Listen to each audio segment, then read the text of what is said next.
Howdy, Good morning. carnivores. Hi, how are you today? I'm doing well, and thanks for joining, guys. Let's see. Did you guys do anything fun this week? I did. I went to a wildlife park and I got to meet some nice, cute, fuzzy animals.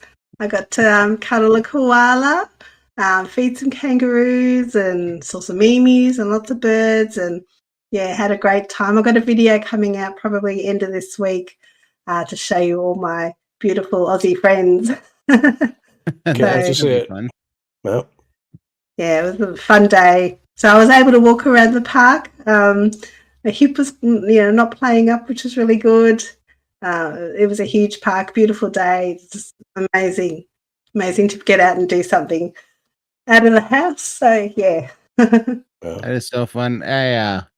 It's so strange. It's fun to listen to you talk about the zoo and stuff right now, because where I'm at, it's winter and it's just coming into summer for you guys. It's so weird to think that your yeah, summer is in December. It's so funny.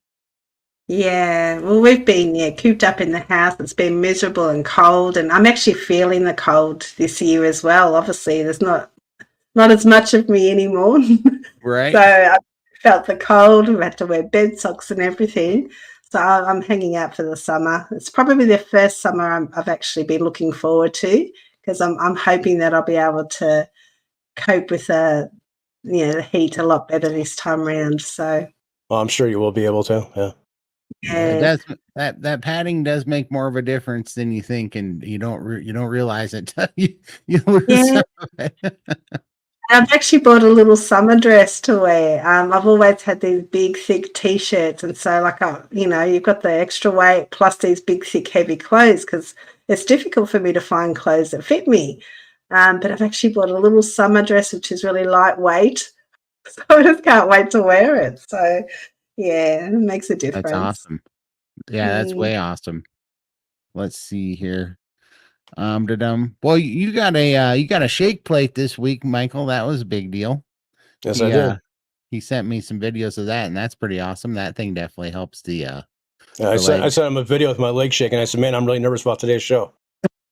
I've got mine under my so when I work, sometimes I just pump it up and let it go, and my bird will go and sit on my feet. He loves the vibration, Right. so I have to get a video of that. So my feet are like, very vibrating, and he's on my feet going like this. And they like that. Oh, he loves it, yeah. So I'm hoping that helps with my lymphedema in my legs. I really think it is. I used it for like 20 minutes this morning, and then it took me like 30 minutes before I could feel my legs again. We got to Yeah. pull this comment up real quick. I just saw this is something else. Hello, friends. Good to see you on today. Hope to hear you're all doing well. I've been carnivore 498 days fighting insulin resistance and went from 600 pounds down to 470 on day 11 fasting. Wow. Wow. That's great. Congratulations. That is amazing. And Yeah. yeah, I mean, you got to feel so much better, like we all did. It's that's a heck of a great fight, and great result too. How's your how are you feeling? How's your insulin resistance going? Did you have any other health problems that you've noticed? Like for us, it's been just day and night difference with the medications we no longer take, and Yep. just the mobility we got back. But yeah, congratulations. That's awesome. Love to hear Awesome more of job, your man. story. Yep. That is amazing. Yeah, it's gonna be quite the winter for me too. It's gonna be extra chilly, I think, this winter without that extra 250 pounds of Arctic protection. Right. Because it snows where you are, doesn't it, in Montana? Does it Oh snow? boy. Or Oh yes. He's got snow already, huh? Yeah, Yep. I got almost 14 inches in October of snow. Yeah, Hey.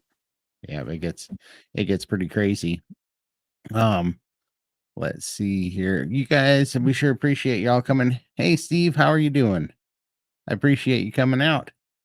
And yeah, today's gonna be a general Q&A. We're just kind of opening it up before the holidays here, and we want to hear what you guys are curious about. Yeah, here we go. Totally life-changing. Feel better than I ever have. Had pre-diabetes, 5.7 and high blood pressure. Wow. I'd love to know what your doctors think of your change, Yeah. what they say. I think you Yeah. know about my doctor. I went in, I'd lost 400 pounds and no longer pre-diabetic. All my markers are great. And she's like, oh, when you fail, come and see me. Here's my card. I'll be moving to a bariatric centre, so come and organise surgery. I'm like, what the? You know, kick me when I'm on my way up. Totally. So, yeah. And let me know, do you have a YouTube channel that people should check out? We'd love to see your story if you do have a YouTube channel. I know Steve's got one. Definitely follow Carney Yeah. Vlog. Yeah. Feel free to pop your YouTube channels in the comments so that other people can subscribe and share. You know, we'd like everyone to follow your story, and so that's an open forum here. Absolutely. To... Hey guys, Hi, how are you? Tom, they're my buddies. Love them. That's awesome. We appreciate you guys stopping by. That's awesome. What are you guys doing for Thanksgiving? I'd love to hear what you finally settled on for your carnivore Thanksgiving plans. Kind of what your go-tos are going to be. That's going to be fun. Also, whether you're deciding, this was kind of something that's going through my head because I'm talking to a lot of my carnivore buddies, and half of them are on the cheat day train and half of them aren't. So I'm curious what the percentage there is, you know. Let's see. Did you want to go first, Michael? I think he was talking to everybody in the audience, but yeah, we want to see what they're going to do. But for me, I was looking at getting like a prime rib or something, but I picked up a sirloin roast instead, so I'm going to make that. Oh, nice. That's going to be tasty. Yeah. I think I'm going to do a. I don't know. I've just been kind of craving some of the dried meats, like a charcuterie board type of thing, but carnivore style with that, and then definitely doing a prime rib roast is going to be my go-to this year. With, of course, my big splurge is the horseradish cream dressing. Yeah. I picked up some. I'm going to make some with mine too. Yeah, awesome. Yeah. What about you, Lindy? What do you? Oh, you don't celebrate Thanksgiving. Thanksgiving. You could. I could. I know. I've got my daughter's 21st birthday on Wednesday. So we're going out. It's about 25 of her friends, and we're going to a little cafe. So it's a pre-ordered meal. There's like all different options. So I think I've decided for entrees I'm going to have tiger prawns, and for mains they've got like a slow-cooked lamb shoulder. So they're the cleanest options on the menu, and the vegetables I'll give to my dirty carnivore husband because he loves those veggies. So I'll just eat the meat. No, it's not going to be optimal because it might be a bit of sauce on it, but it's a special occasion. I'm not going to make a big deal out of it. And then for dessert, they've got we've ordered cupcakes with her favourite anime characters on them. So yeah, I'm going to give myself permission to have a cupcake, but then on the day I'll decide whether I want it or not. If I eat it, I'm not going to beat myself up about it because I'm giving myself permission. And if I don't eat it, I'm sure there'll be someone that wants a second one. So I'm just going to play it by ear and see how I feel on the day. So that's my way to cope through that. Yeah. Nice. You'll be fine. Yeah. Yeah, no, I was watching Mike last night, and he said he was gonna have 2 cheat days for Thanksgiving, and that was going through my head, and I was like, yeah, I don't get to cheat because I can't, like, I could never say it was gonna be 2 days. You know what I mean? Yeah. Like, I feel like I can say that now because I'm so free from cravings and stuff, but also I remember all the slippery slopes I've previously gone down. Yeah. I don't like to call it a cheat day because it just feels negative, you know, that I'm doing something naughty. So that's why I like to give myself permission to have something on a special day. If it's a special day, you want to celebrate, you know, enjoy that time.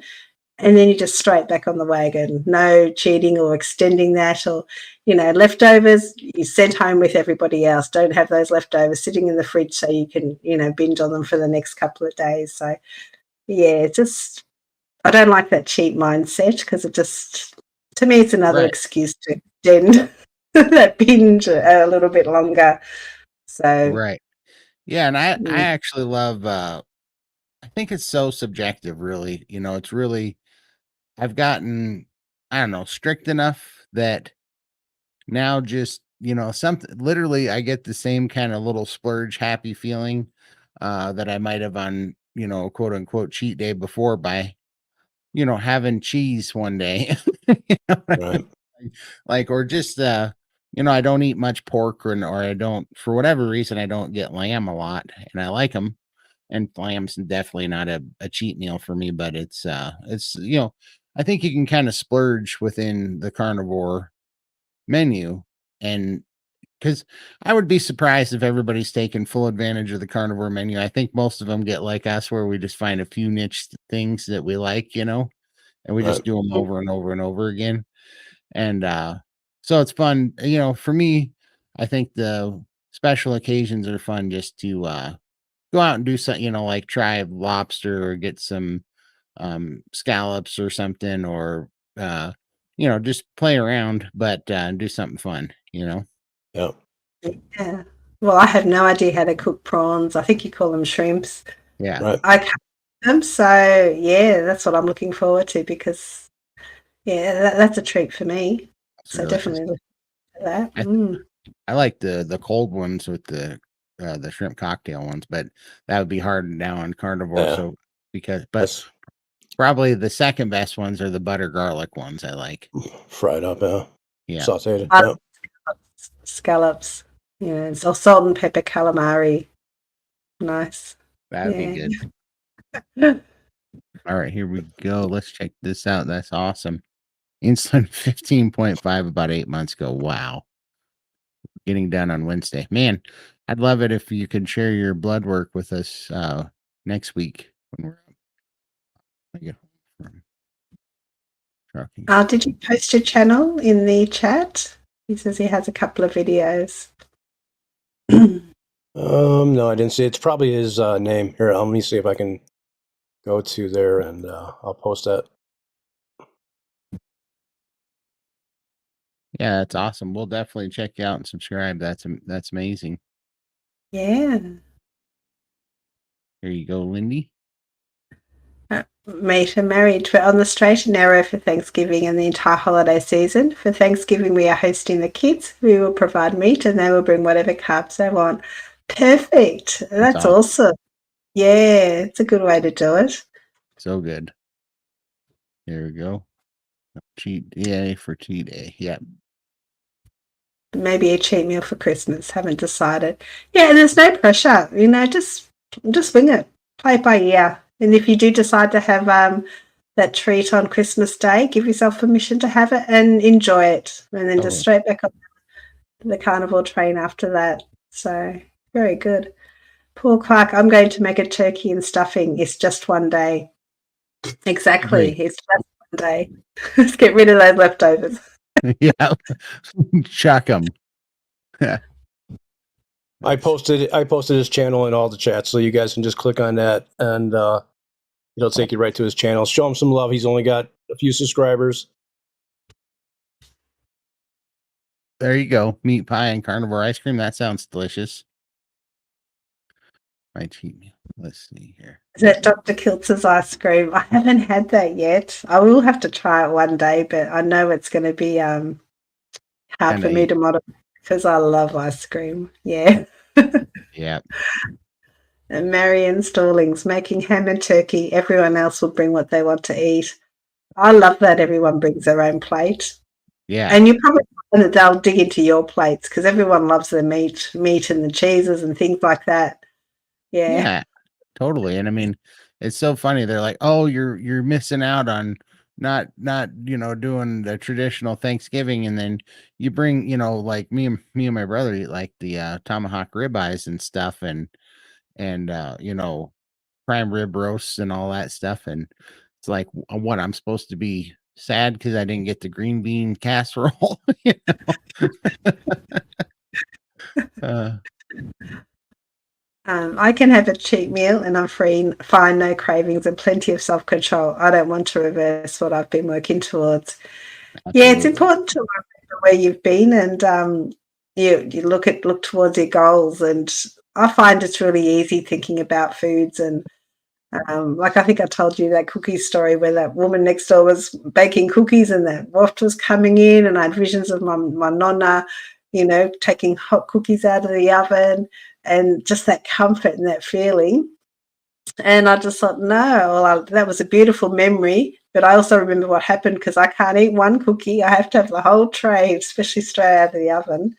Right. So just remembering what happened to me when I ate those cookies and how I felt. You feel guilty, obviously, after that. I don't want to put myself through that anymore. Absolutely. Let's see. I think we've had that one. Yeah, Okay. there we go. I'll be having turkey and ham at my brother's family. Easy to forego and the stove top stuffing and dairy-free mashed potatoes. Yeah. I've never been a fan of stuffing, so I guess that's not an issue for me. I love stuffing. Yeah. Stuffing is one of my favorite things I look forward to, but not this Your year. mum had a special recipe, didn't she? The family recipe.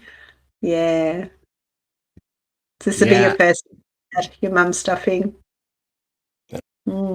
Stay I know strong. Todd enjoys it too, no? Don't you enjoy stuffing as well?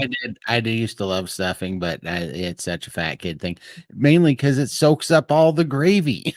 It does. It does. Yeah, back in the good old days, I loved the garlic mashed potatoes and the stuffing and the gravy. And then, because if you put stuffing and turkey and mashed potatoes and gravy in a sandwich with cranberry sauce, it's the greatest sandwich ever built. Yep.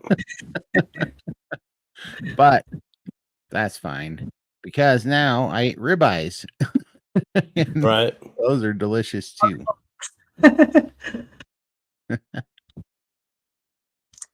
Shrimp prawns cook nicely in the air fryer. Okay, I might have to Google that one, YouTube it, and get a recipe. Yeah, My husband, he's funny with fish. He only eats salmon, but for myself, yeah. that'd be good. Yeah, I only as far as fish go, I only eat salmon and cod and halibut. Those are my three favorites. Yeah. Hey, hello from Montana and Illinois and Melbourne, right? Yep. Melbourne, Australia. Yeah. Down under. There we go. Fast too. That in the air fryer. I bet that is fast. Because they don't need much cooking, do they? I don't think so. We're No, not much. Potatoes for goat, green bean casserole for lamb, mac and cheese for venison, and desserts for shrimp. Topo Chico instead of champagne. Yeah, gotta love those bubbles. You need those bubbles, don't you? Yeah. That's awesome, though. Sounds good. That's a feast to me, for sure. For sure. Man, you and me both. I don't think any of us. I'm right here too, so. Yeah, we're all awkward on camera, my friend. Yeah. Let me tell you, I've sat in front of this camera trying to make videos for hours before talking to myself, going, "What am I doing with my life right now?" I'm talking to the ether right now, trying not to look like a total gomer. And the husky voice, the radio voice today, which isn't helping me. Yep. Oh, here we go. There's Kiwi Keith. I think we should start a poll to see what we think your name's going to be next week. Yeah. All you gotta do is look for his icon. Yep. Give him the thumbs. I was already there. Yeah. I was a bit slow. Let's see here. My mum used to do our stuffing. Sadly, she's not with us. Yeah. No, Yeah. mine's not. Those- Mine's not her. yeah.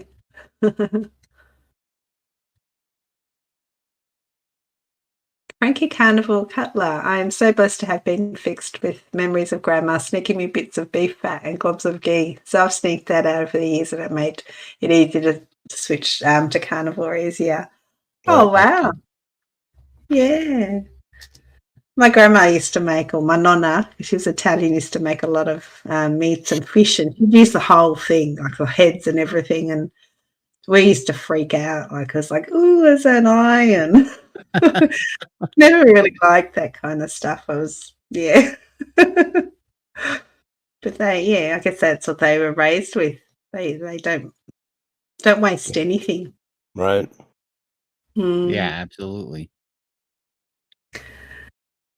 I'm the same way, kind of like I enjoy having 4 to 5 different kinds of meat on my plate. Enjoy beef the most, but love all meat. For Yeah. sure. Yeah. Good stuff. Can't go wrong with it. Yeah, that's a fact. Like, yeah, that's why I like the charcuterie boards too and stuff. And I like to, some days. Well, me and Michael were talking about. It was so funny that he brought this up that he makes a meat chili because I made Mhm. the exact same thing and I thought I invented it. And then Michael was like, "No, I made I made it because I would make like a steak chili, but instead of beans, I'd fill it up with really fine chopped ground beef because it would give it texture." Right. And so it's like a beef and beef chili. It's good stuff, especially now with winter coming. Yeah. Do you put like herbs and stuff in it, or how do I you do used it? I used to for sure. That's why I haven't made it in a long time. This was more like when I was doing keto. I would make I would chop up the steak and then I'd usually use ribeye, chop it up in little like 3/4 inch square pieces, and then I would sear them, real hot sear, but keep them nice and rare inside. And then I would use a chili seasoning, lots of Yeah. cumin and smoked paprika and stuff, and then I would chop up and simmer the ground beef real thin, so it'd be like super chopped up, almost minced, and it kind of gives it that thick texture with the beef, and that was delicious. I loved that. Yeah. I Mom loved that actually too. I actually throw a little bit of tomato paste in mine and Oh, a little bit nice. of water just to give it a little, Yeah, a a little little bit. little Yeah, bite. make it bring it back to how chili used to be. Yeah, for sure. And then Because I just do my steak in the air fryer and done. Simple. Yep. I mean, yeah, I don't do anything fancy at all. I Yeah. do, I do that a lot of times, but sometimes I get fancy, especially with the eggs lately. Right. There you go. Yeah, please subscribe to Carney Vlogs channel. He's got an amazing story. Do we? Oh, Keith. Yeah. Well, I think we can guess what you're going to be next week. All right. I did a 36-hour fast. My first meal after the fast, I had lamb, beef burger, and fried eggs. Well done on the 36-hour fast. I've done it once, and I have been too scared to try that again. Nice. But yeah, lamb, beef burger, and fried eggs. Yeah. That sounds delicious. I've been having it's weird. I don't know why I've been liking this, but I've been getting thick sliced turkey and bacon, and I've been frying the bacon, and then I fried the thick sliced turkey, in the bacon fat, and then I get a runny egg, and I use the turkey as like kind of bread, and I make like a bacon and egg sandwich with turkey bread kinda on the outside. I don't know why I like it, but it's tasty.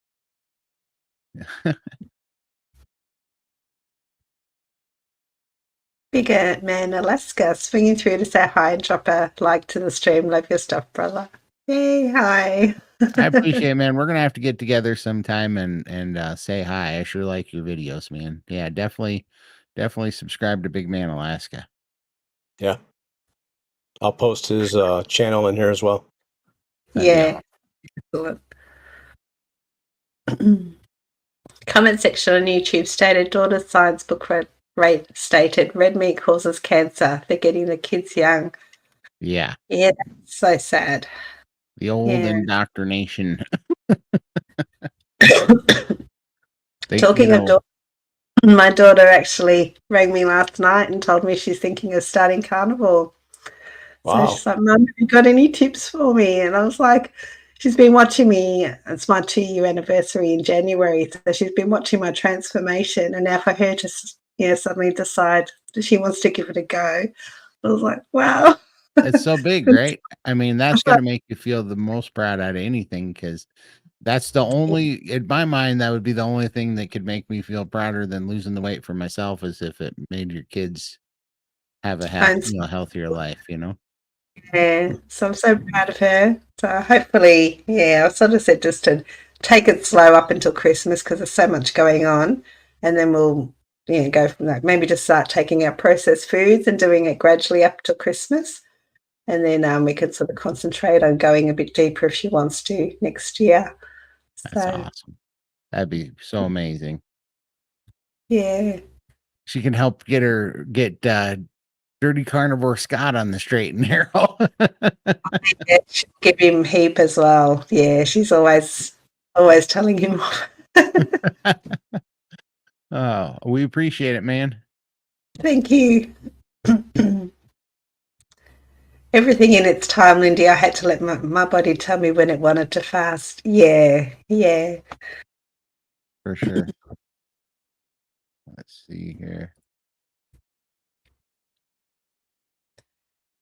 Definitely nice to relate to people similar to you.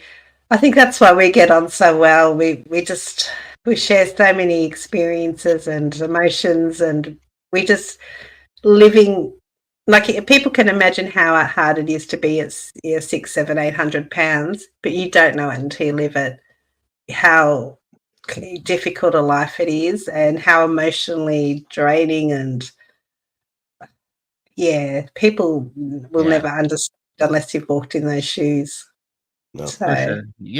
And right, like everybody's got struggles and things that they can relate with certain people on. It's just we have a struggle that we all share. And it does really help, for sure, to be around like-minded people, like Lindy was saying, like you're saying, for sure, because it just you don't have to explain everything. You don't have to, well, not to even explain, but almost defend everything, because a lot of people just don't understand, and it's why we're doing this show. We're hoping that we can resonate with people that were in our spot, and so they can see that you really can get out of this pickle, Oh yeah. Yeah, you can. Let's see here. Here we go. Big Man Alaska. Well, thanks for the support. I simply want to help others struggling and let them know they're not alone. Exactly, which is why we're all sharing our stories. We were pretty much at our lowest. None of us wanted to be here, and now we've managed to crawl out of that hole and regain our life back, and we're all kicking goals now. Got lots to look forward to, enjoying living again. Right. And there's so many people out there who are struggling and feeling down, and we just want to know, let them know that they can find their way, that it is possible from to crawl out of that hole. So absolutely. You might be sitting there and thinking that it's not, but it truly is possible. You can do it. I wish I would have found this many, many years ago, and I've wasted way too many. Yeah, totally. But we got plenty of time because Dr. Chafee says we're going to live to 120 now. So plenty of time to be healthy at 120. That's my goal. I know. I heard that too, and I was like, I went from being on last days, and now I'm only like 1/3 of my life expectancy. So bring it on, yeah. For sure. We better get in good shape because we're gonna be here a long time now. So we got things to do. Yeah, there's cannibals right when we meet on that central desert island. Exactly. It's gonna be a race. Yeah, but we'll be able to outrun them. No problems. We're lions, carnivores. Yay, Lindy, that's also the best person to ask is you, 100%. 100%. Let's see here. Mandy Beddoes, evening, amazing you all are. Fabulous Sunday chat, relaxing here in the UK. So inspiring. I'm lying, strict beef lamb, eggs out reactions. Yeah. Yeah. Quite a few people have allergies to eggs. I eat just the yolks. I don't eat the whites. I don't seem to mind them, but yeah, I need that moisture. I find sometimes the meat can be hard because I've still got that lap band restriction. So having the runny yolks helps me to get my food down. So that's the only reason I have those. Absolutely. Yeah, I wonder if I have a reaction to the egg whites because I know when I'm taking 36 down a day, I get a pretty rough stomach. Yeah. I would think after eating 36 of them. I don't have a problem with anything that I've been eating. So I did have a few months ago. I had a bag of radishes, and I found out that after a lifelong of eating them, I can no longer eat them. Yeah, I started wheezing, and I couldn't breathe. It was weird. Just had like one bite. I couldn't get over that. Wow. Old oxalate poisoning, huh? Something happened. Yeah. So I never had that problem before. Big Man Alaska, fasting is a great starting tool. That's how I started my embarrassing journey. Yeah, when I started fasting as well, but then I felt I'd do the fast and I was so proud of myself that I'd treat myself to a cheat meal or to something bad because I was congratulating myself for getting through the fast, and so that I did all of that work. So I just don't have the mindset for fasting. Right. I sort of was white knuckling it, and until we met this SBG gang and we started the priming, and then it became a lot easier. I can now fast easily with intermittent fasting, and I don't have to, congratulate myself now because I naturally just don't want to eat. So it's a natural fast, whereas before I was pushing myself to fast. So that was a big difference for me. It does make a huge difference. Like, for anybody that doesn't know, I did priming for about 5 weeks. Before that, I was OMAD for like 9 months, and I didn't have a single problem only eating one meal a day and fasting 23 hours out of the day. And then I ate like a mule for 5 weeks. And then I went to go do OMAD again, and I was like, oh, this is tough. I failed the first time because you're not supposed to white knuckle it going back into it.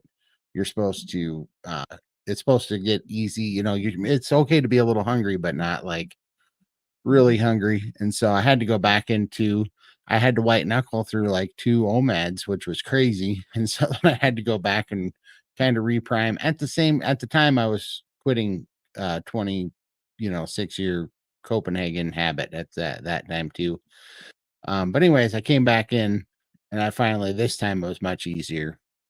I could finish priming, and then so I've done 4 days of OMAD as of yesterday, and I think just for simplicity, I'm starting my 2MAD and skip, and so I think I'm actually going to skip today because I just don't feel like eating today. So this will be my first 48-hour fast. Is kind of what I'm going into today. It's feeling really good, like no problems. So I'm looking forward to that. That's gonna be fun. Wonderful. Yeah, my longest fast ever was 21 days, but that made me deathly ill. So I got to keep not do that again. What was that, Lindy? Just think of all that autophagy. Yes, I'm looking very, very much forward to that. I'm not holding my breath that it's gonna take the skin, but do you get the comments from people when you talk about the skin? They say, "Oh, just fast and go through autophagy, and it'll take care of it." And it's like, bless your heart, but I don't think you know what, like where we're coming from. If you only lost a few kilos or pounds, you may that loose skin, but when you've got enough of it, like we do, that's not going anywhere. No, it's like maybe 70 years of fasting Yeah, that's here for life. It's like a balloon. When you blow up a balloon and it deflates, you're never going to get that nice little balloon again. That's No. what the body looks like anyway. So, Yeah. yeah.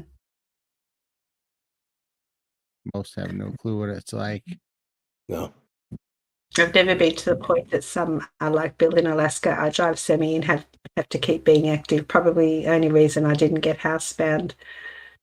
Yeah, well, I work from home, so it was very easy to fall into really bad patterns. I wrote my car off, I think it was about 8 years ago, and then that's when my freedom stopped. I just didn't have the car to go out or do anything. And yeah, I was home on the computer working away. I've worked full time all my life, even at home during all of this. And people didn't see what I looked like. I'd be in my PJs working and yeah, munching away because it's just habit, isn't it? Like you'd have For your little sure. snack and just working and eating and got in a very, very bad way.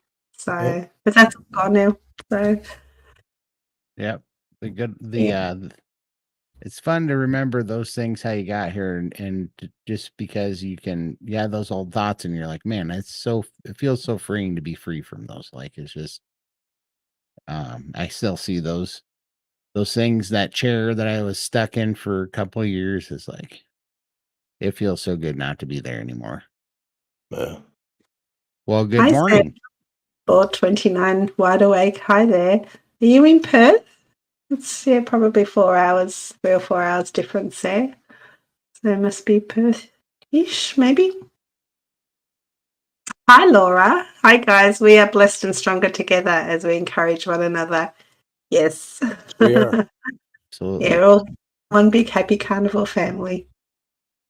Absolutely.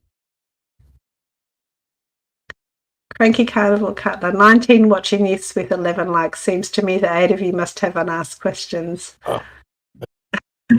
Feel free to post your questions. We're here to Absolutely. answer. Keep them coming. Thank you. I appreciate it. I need to increase my 401k now. Yeah, because he's planning on living to 120 now. Exactly. Yep. Oh. Oh, wrong button. I hit the wrong button. Absolutely. This world needs us, in my humble opinion. I can only imagine how much better things could be if most of us were carnivore. Yep. I agree. I agree with that for sure. Yep. Whenever you see a grumpy person or someone that's not quite, you always think, oh, that person needs to eat more meat. Do you do that? We do. Yeah. Well, it's funny, especially if I see the inflammation face now. Like you can, it's so funny, but I recognize my old face in people. The dark circles under your eyes, the bags, the puffy face, and just the inflammation everywhere. I'm like, oh man, that person's insulin resistant and just full of inflammation. And I see him, I'm like, I bet you snore a lot of fun at parties. I came across some pictures of me last night that I haven't seen in a long time, and I was shocked by what I looked like. Unreal. Yeah. So. Oh, I was gonna show this picture. I found a new picture of me because I don't have very many pictures of my old days. And forgive the sad looks, it was a bad day, but this does show a better overall picture. Let me see if I can figure out how to do the share screen thing. Because I found this. I'm really happy I found this picture because I just don't have any full pictures. This wasn't my heaviest, but it was right up there. I think I was about 600, maybe 650. In this picture, share screen. Dibber.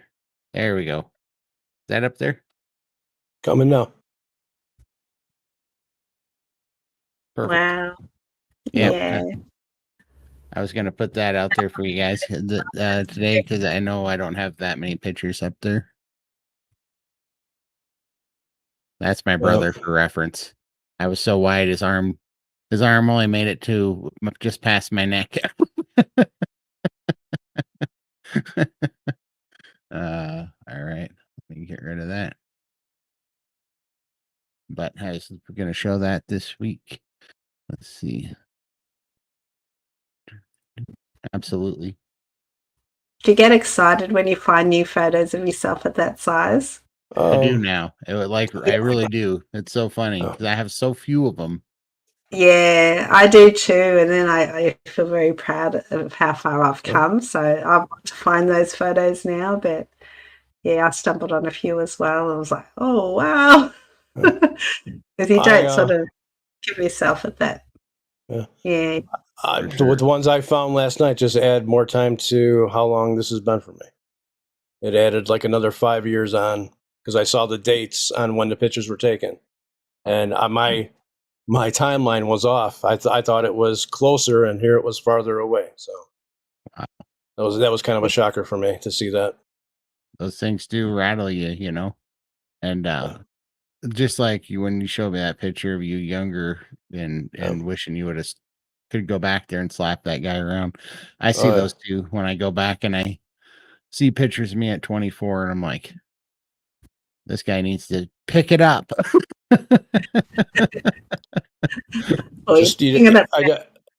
I just look in all the years that were wasted with a food addiction, and how much different my life could be if I would have had this back then. Yeah. Yeah. Hey, Belina, I hear you, Michael. For a fall treat last month, I had an organic apple. My stomach expanded to twice its size. Painful. Yep. Yeah. Amazing. And think back how many times you've had an apple before and you were fine. Yep. Yeah, and you know what they say? You weren't necessarily fine. They say that the new tissue that you're building on carnivore does not like those old things. It's almost like we got numb to them or something, you know, like it killed off what it was going to kill off, and we're numb to them, so we don't have like the histamine response to them anymore. And then all of a sudden you start healing up and you go back and play with some of those things and you're like, somebody shoot me. Something. Miserable. But you do get other symptoms, like you may have some bloating or aches and pains, and you just put it down to feeling old. And you know, I'm getting old now. But now those aches and pains are no longer there anymore, and you don't get the bloating as much. So for sure. So back when you're doing the balanced diet or whatever, you just put it down to getting old. Yep. Yeah. For sure. What's everyone's longest fast? I'm currently on my longest day, 11, but I'm fasting until my blood work on Wednesday. Wow, 11 days. No, I think mine was a 3-day fast. And I had to break it because it was Easter and we were going to my sister's for Easter lunch. And I think when I got to day 3, that's when all the cravings and everything went, and I probably could have kept going, but I had to break it because of that function. So I was a bit annoyed about that. Yeah. Right. My longest was 10 days, and it was about 3 years ago. First 3 days were tough, but after that, it got so much easier. Yep. Yeah. Yeah, day 3 and 4 was the toughest for me. My longest one was 21 days, but be careful. I was shooting for 40 at the time, but I got real sick because I wasn't taking potassium and electrolytes, and my potassium actually got so low that it screwed up my blood plasma, and my blood plasma wasn't holding red blood platelets like it should, and my red blood cell count tanked, and so I couldn't breathe, and I was so big at the time. That was that was a problem. So I had complications from that. So definitely take your electrolytes and drink your water if you're going to be fasting for 11 days is pretty extreme.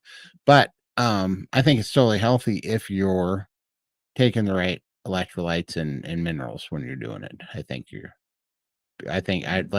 definitely want to get a 40-day fast in someday. That's just like a bucket list goal of mine. I just don't want it to be my bucket list if I do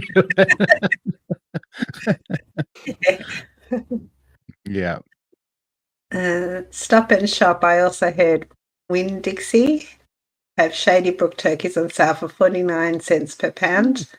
Butterballs for $1.49 per pound, no minimum purchase. What's a butterball? Just a ball of butter? No, it's a famous brand of turkey. I just got a 22-pound butterball turkey for guess who I got a turkey for? Doggy. Cosette. I did because we don't eat turkey much, but I got Cosette a 22-pound turkey for Thanksgiving. My dog, she loves them. She's a spoiled little thing. She is. I'm going to be cooking a turkey tomorrow for Cosette. It's pretty funny. But yeah, it was $1.08 a pound at Costco today. So I was like, I should get Cosette a Thanksgiving turkey. She'll love it. That's funny.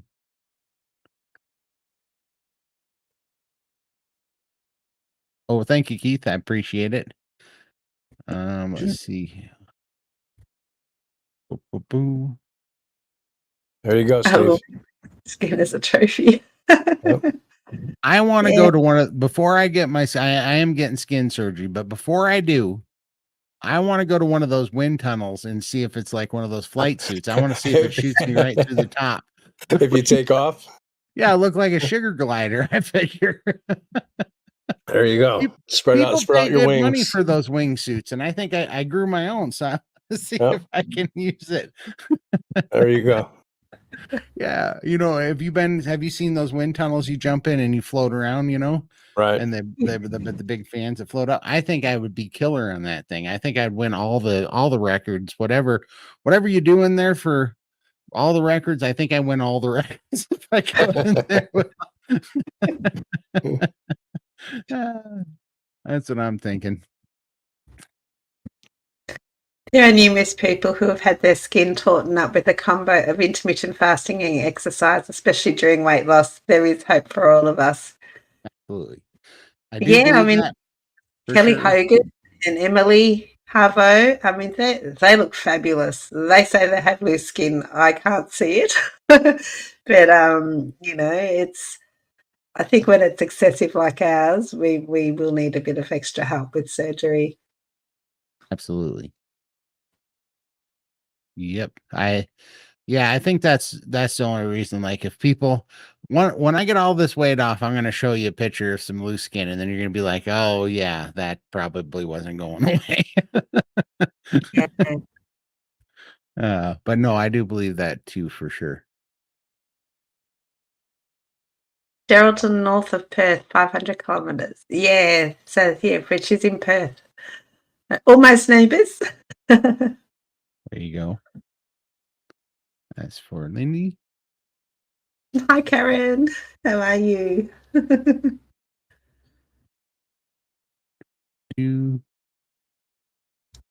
Hi, friends. Just jumped in. Nice to see you all. Hi, Tracy. Thank you for dropping by. Hi, Tracy. Appreciate you visiting with us, Tracy. Right. After 3 weeks on PhD, I ate a few bites of cantaloupe I was cutting up for my wife. 30 minutes later, my body so violently pushed it back. It felt like it started at my toes. It used to be a favourite. Yeah. Amazing, huh? Yeah, I used to eat a lot of that as a kid because my nonna would have it. But I just the thought of it makes me feel ill at the moment. Yeah, it's very sweet and yeah. I haven't thought of cantaloupe for a long time. Wow. For whatever reason, my dad loved like watermelons, cantaloupes, honeydew melons, all those things. Good stuff. I couldn't stand them, man. If I had any of those, it'd make me want to puke. Whatever that distinct melony taste is in melons, I do not care for that. Now I'm afraid to ever have them again because of the change. I don't want to try it. Oh, thank you very much, Karen. Yeah, I feel like I've come a long way. I feel a lot better for sure. For dang sure. Lot more energy, a lot more. Well, I can breathe. That's probably one of the biggest. You're gonna share your NVS with NSV with everybody today that you had this past week. Oh yeah, just I gained weight, which was good because I'm priming, but it's good weight. And I was all bummed out about it, right? Because I have two types of weight that I'm used to gaining fluid because I still I fight a little fluid retention. I thought I'd completely whooped it, but I find that if I don't take any fluid pills for 2 or 3 weeks, I'll get usually right around 22 pounds of fluid on me, which sounds like a lot, but I'm a big dude and I just have to take fluid pills for a day or two and I will get rid of all that fluid. With one rough night of bathroom trips, I'll get rid of all that fluid in a night usually. In fact, my record was I've gotten rid of 32 pounds of fluid in one night, which is a lot of trips to the bathroom. That was a Crazy. rough night. But anyway, so I got back on the scale from priming, which I know not to do because they say don't, throw that scale away when you're priming because you're healing the body, which is building new tissue and you're eating a lot more. But anyhow, I was back over 500 pounds and that bugged the heck out of me for a second there. But the reason why I got on the scale in the first place was because I had a great weekend. I was climbing ladders and I just was feeling so good that I was sure I was way lighter. And I got on the scale and I was heavier. And I was like, and that's why we shouldn't use the scale. But, anyways, I got the fluid off. I was about after the fluid came off. All total, I've gained about 17 pounds of what I believe to be lean tissue because my clothes are still, losing, like I'm having more room in my clothes and stuff. But the real thing is that this first time I was in a hurry to go outside and my shoe was untied and I bent over and tied my shoe while standing up. When for most people that sounds a little bit insanity, like that would be a goal or a win. But I haven't been able to tie my shoes from standing up position. I can't even tell you when. I think 8 years ago. I don't even know, maybe 12 years ago. I don't even know. So the fact that just like automatically I was tying my shoes standing up, that was pretty crazy. And I was rolling around on the floor this week with my dog, playing with my dog on the floor. And I mean, 11 months ago, if I was on the floor, you're going to have to bring in like an abatement crew of firefighters to get me off the floor. It was not going to be good. And now I'm playing with the dog. So just those fun things, that are happening, it's really working out good. And so it is a testament for sure for body composition changes and priming and fasting. I'm just building a lot more muscle, my arms swelled up. It's crazy. My biceps got huge and I'm not lifting anything, which is silliness, how big my biceps have gotten lately. And just funny little things like that are happening a lot lately. So yeah. Mia Maria, woohoo, Todd, just saw your story on Sean Baker channel. What a blessing you found Carnivore. Yeah, it is. Thank you very much. Also look for Lindy. Her interview with Sean Baker's out now too on YouTube. And definitely check that out. Thank you very much. You are an amazing success story, Todd. Hey. Thank you very much. I appreciate it. Karen, I used to have bad gas when I ate an apple. Never gave it up though. Thought that it was the apple. I never gave it a thought that it was the apple, sorry. Yeah. Yeah. For sure. With the time frame you guys have turned this around, it should be considered medical miracles. Rock on, you are legends. Thank you, Sandra. Thank you. I believe it. Like because I think about this too. Because that's actually a very, very good point, right? Because if they gave us a pill that did this, they would be touting it all over it, all over the news. This would be the greatest thing ever. If this was a drug that got us off oxygen, got us, out from, got all this weight off us, off oxygen, off this would be the most amazing. They would sell it for $2,000, $2,500 a month. This would be a cash cow. This would be the most amazing thing. But we do it with steak, and now they're just like, we're worried about your diet. I don't think this is good. Right. It's just like, yeah, I mean, if they created a pill that did this, and they're like, well, good news is it's going to do all these great things for you, but the bad news is you're going to have like oily gas and all the stuff that comes. That people would buy it, and it would be the greatest thing. It wouldn't matter if it made you grow 2 heads or, you know, an extra toe or tail or something, that would be a reasonable side effect that, you know, they would sell this drug for.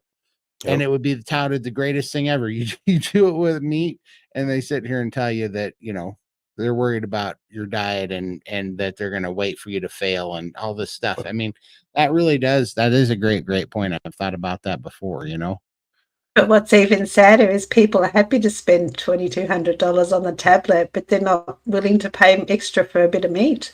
They Right. Yeah. say, "I have to eat a piece of steak," or yet Yep. they'll pay for these drugs. So For sure. yeah, But I think that's why it's so important. I love comments like this. I love thinking about it this way now. This is the way my brain now works. It's like we've got to make these comparisons to people about how we have to be a little sarcastic and exposing people's you know, people's brainwashing to this stuff, because it is so easy to really pick apart when you really back up and you look at the hypocrisy of drugs versus the carnivore diet, what these things have actually done, the benefits they do and the dangers, you know.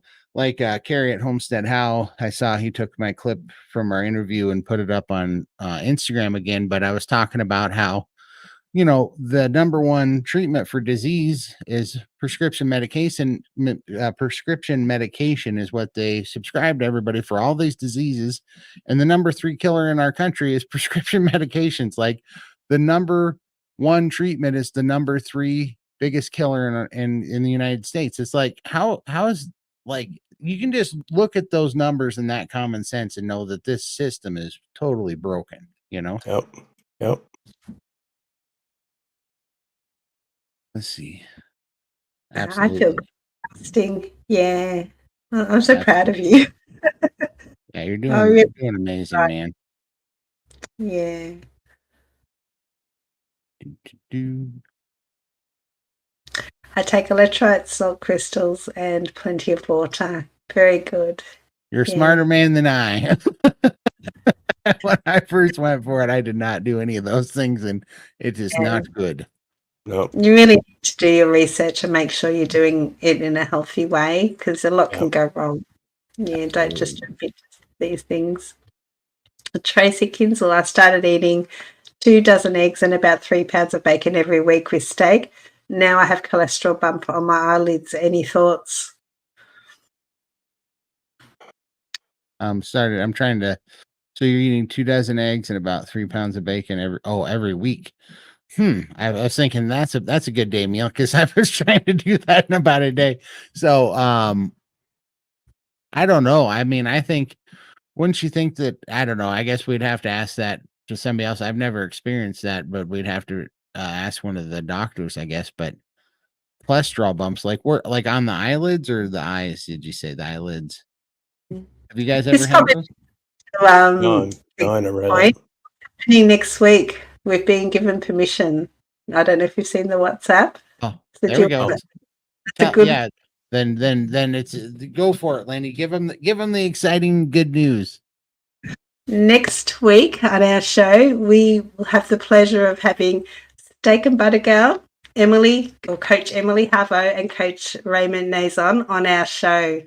So bring all your questions then, and this will be a perfect one to bring up then, because they have a lot more experience in that kind of stuff. So they may be able to give you some insight on that one. I think that's not a question for us. It's not something I've experienced. But definitely next week is going to be a great show. It is. It's going to be fantastic, and definitely you guys should tune in, because if you don't know who we're speaking about, but it's Bella, the steak and butter gal from the Steak and Butter Gang that we're always talking about. You can find their link in the description of these videos on any of our channels. And Raymond and Emily, they're both they're top amazing coaches that have helped Lindy and myself. I'm currently I'm a patient of, or whatever you want to call it, of a student of Raymond's for sure. And so it's great. They're going to come on and they are going to be able to answer a lot of these questions. I mean, a massive amount of knowledge there. So yeah, it's going to be fantastic, and definitely check out Raymond, Emily, and Bella, the Steak and Butter And Talent. they're not just coaches; they've also been through this and changed their lives as well. So they have firsthand experience what worked for them.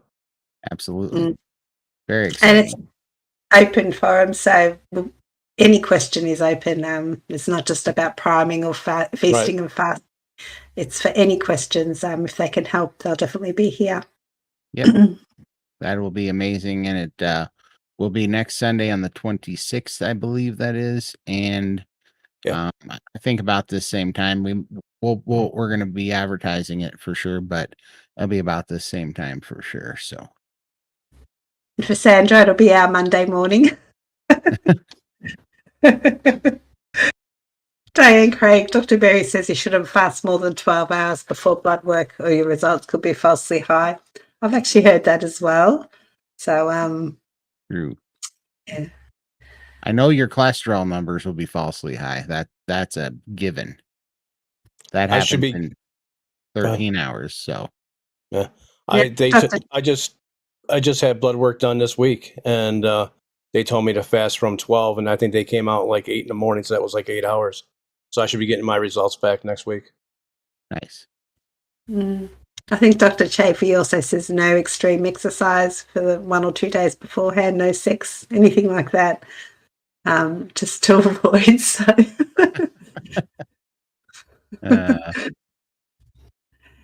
Sandra, exercise isn't right for everyone. I'm only allowed to exercise in water, and it's not funny climbing into a bathing suit, but does feel a great being weightless. Me, spinal damage. Absolutely. I struggle with my hip pain, so I find walking is difficult. And then I've also got a lot of loose skin, and that makes it difficult to walk long distances. We have a hot tub at the back, so I don't mind going in there, but to go to a public space and try and squeeze myself into bathers or just show my body in public, I'm not ready for that. So having the comfort of my own backyard is definitely nice, but Melbourne weather isn't the nicest. It's always very cold here, so I'd have to take advantage of the nicer days. Nice. Lindy, you look so happy and perky. You look great. Thank you. She does. She looks amazing. She does. Let's see. Laura, I think it's also a matter of time with some of those people who tightened up skin. No criticism intended for skin removal surgery. More power to you. Thank God we have access to it. Yeah, look, I don't know. I don't think skin surgery is going to be an option for me anymore because it's a very expensive procedure. Unless I can have it covered for medical, it's impeding on my life or something like that, which I'm hoping it will be. But if not, then I'd rather have loose skin than be 800 pounds again. So it's a small price to pay. And I just look at it as a battle scar. It is what it is. I'm happy now I've got my life back. I can hide it with, long sleeve tops and a skirt, not a problem. So as long as I can get out and enjoy my life. So no big deal. Absolutely. Todd, do you wear compression socks or stockings? It'll help keep the water retention down in your feet and legs. Have them. I don't wear them because I bought the biggest ones I could find, which were a 7XL, and they don't exactly fit. Like I can get them on, but it's like I really got to get them on. And then what I find is they don't allow me to get rid of the water as good because they're actually too tight. And so because I used to force them on and I'd wear them. And then I read about if they're too tight, it actually blocks the lymphatic drainage system because it's such a delicate system that you'll squeeze too hard and close up the lymphatic drainage system. So I feel like that has to be what's happening. Because if you see me put these things on, I usually end up, and they're really, really well built, hard, like strong socks. And I usually end up ripping the tops of them, pulling them on. I usually rip holes into them. And because I really got to lay into those things. So, and then you wake up in the middle of the night and your ankle, like they settle into these pressure points, like on your ankles and like on the ridge of your foot. And it's just like so painful. So what I do instead is I have an adjustable bed now and I raise my feet up. Yep, best way. Yeah, and then I take the fluid pills, and then I'll pee on average about 9 to 12 times in a 7-hour night. It's miserable. But it'll get all the weight off me, which is the reason that I don't take them all the time, because I prefer to sleep through the night instead of pee through the night. But I'm hoping the more and more weight I lose and the better the blood flow gets to my skin and in my legs, I can see it. They're getting healthier and healthier. The skin's getting healthier and healthier. I'm hoping to reverse this, especially now that I'm going through fasting and autophagy. I'm really hoping I can get all that cleaned out of there. So I just saw an amazing video of a bungee exercise studio in Hampton, VA. Looks like amazing fun, especially for heavy folks. No joint stress while jumping and swinging. I want to try it. That's also Okay. very good for lymphatic. Yep. So maybe at someday we'll all get one, and then we can do the show while we're jumping. I'm gonna need a bigger camera. What are your thoughts on visceral fat? Is there anything you do to help get rid of it, or does it just follow suit with everything else? Yeah, I think just keep eating the PhD, proper human diet, as Dr. Ken Berry says. I don't really know. What do you guys think? I think the body's just going to do what it wants to do. I think visceral fat is the first fat. Or, if you remind me, the visceral fat is the organ fat, right? The fat, yeah. And so, like your liver fat, that visceral fat that's around your organs and your below the muscle and below the tissue, that is like the fastest stuff. And I know that for sure. And I think Lindy knows it too, really, because when you're having bariatric surgery, you have to do those liquid diets because it has to get rid of that visceral fat first the fatty liver and all that. surgery. Yeah, and the fat that fat has fascia tissue, which looks like cobwebs that latch onto everything in your body cavity. And it's the first stuff to go. And I swear that I could feel it. I could feel it when I just in my health. As my fatty liver was going away, I don't have a fatty liver anymore, but as it was going away, I could feel it. I was peeing stuff out that looked like rust, like it had particles in it, looked like rust. And I got to a point where I could just tell and I felt better. I didn't have so much inflammation, but I think a lot of that had to do in the first 4 to 5 months of getting rid of that visceral fat and those things around the fatty liver and everything. And then because I used to have bladder problems. Like sometimes it'd be hard to pee. Sometimes it would hurt. Sometimes I wouldn't have much warning in it. I think it all had to do with pressure, but also all that visceral fat. And when that cleared up, I was like, oh my God, just so much more comfortable to lay down, all that stuff. When I wasn't all that much smaller, but I could just tell something had happened internally that was a lot better. And I really think it was that visceral fat burning up. I really do. So I think just keep eating clean. I do think that drinking a lot of water helps. I've heard that for visceral fat, liver fat, putting a bunch of clean fluid through you and minerals help. Sean Baker mentioned Lindy and Todd in some of his short videos as well. Yeah, I saw it. I think we watched one the other night when we were on there. Yeah. That's awesome. I'll have to check it out. I've seen him mention me once in a video, and I've seen him mention Lindy once in a video. But that's awesome. Someday we are going to have that man on this show. We're going to do it because I love that guy. He's helped me out so much. We got to have him on this show. We're going to, if I don't know, somehow we're going to get famous enough to get him on here. Look what I have. Exactly. Sean Baker. Well, it's a bit backwards, but yeah, The Carnivore Diet by Dr. Sean Baker. I haven't read it yet. That was actually a giveaway. I won it on Steak and Butter Gang just for sharing my story online, and I got my book. So I was so pleased with that. Yeah. Awesome. Well, Sean, if you're out there and you ever accidentally run across this, you're welcome on 700 plus and counting anytime. You've done so much for us. We would love to have you on. Mark Smith, Todd, you say you weren't lifting anything, but you are lifting. You're getting off the floor. True. Exactly. Yeah, we have a. I think we'd put That's Dr. true. Sean to shame with the weight that we've been carrying around for the last how many years. That is true for sure. No, yeah, that's a good point.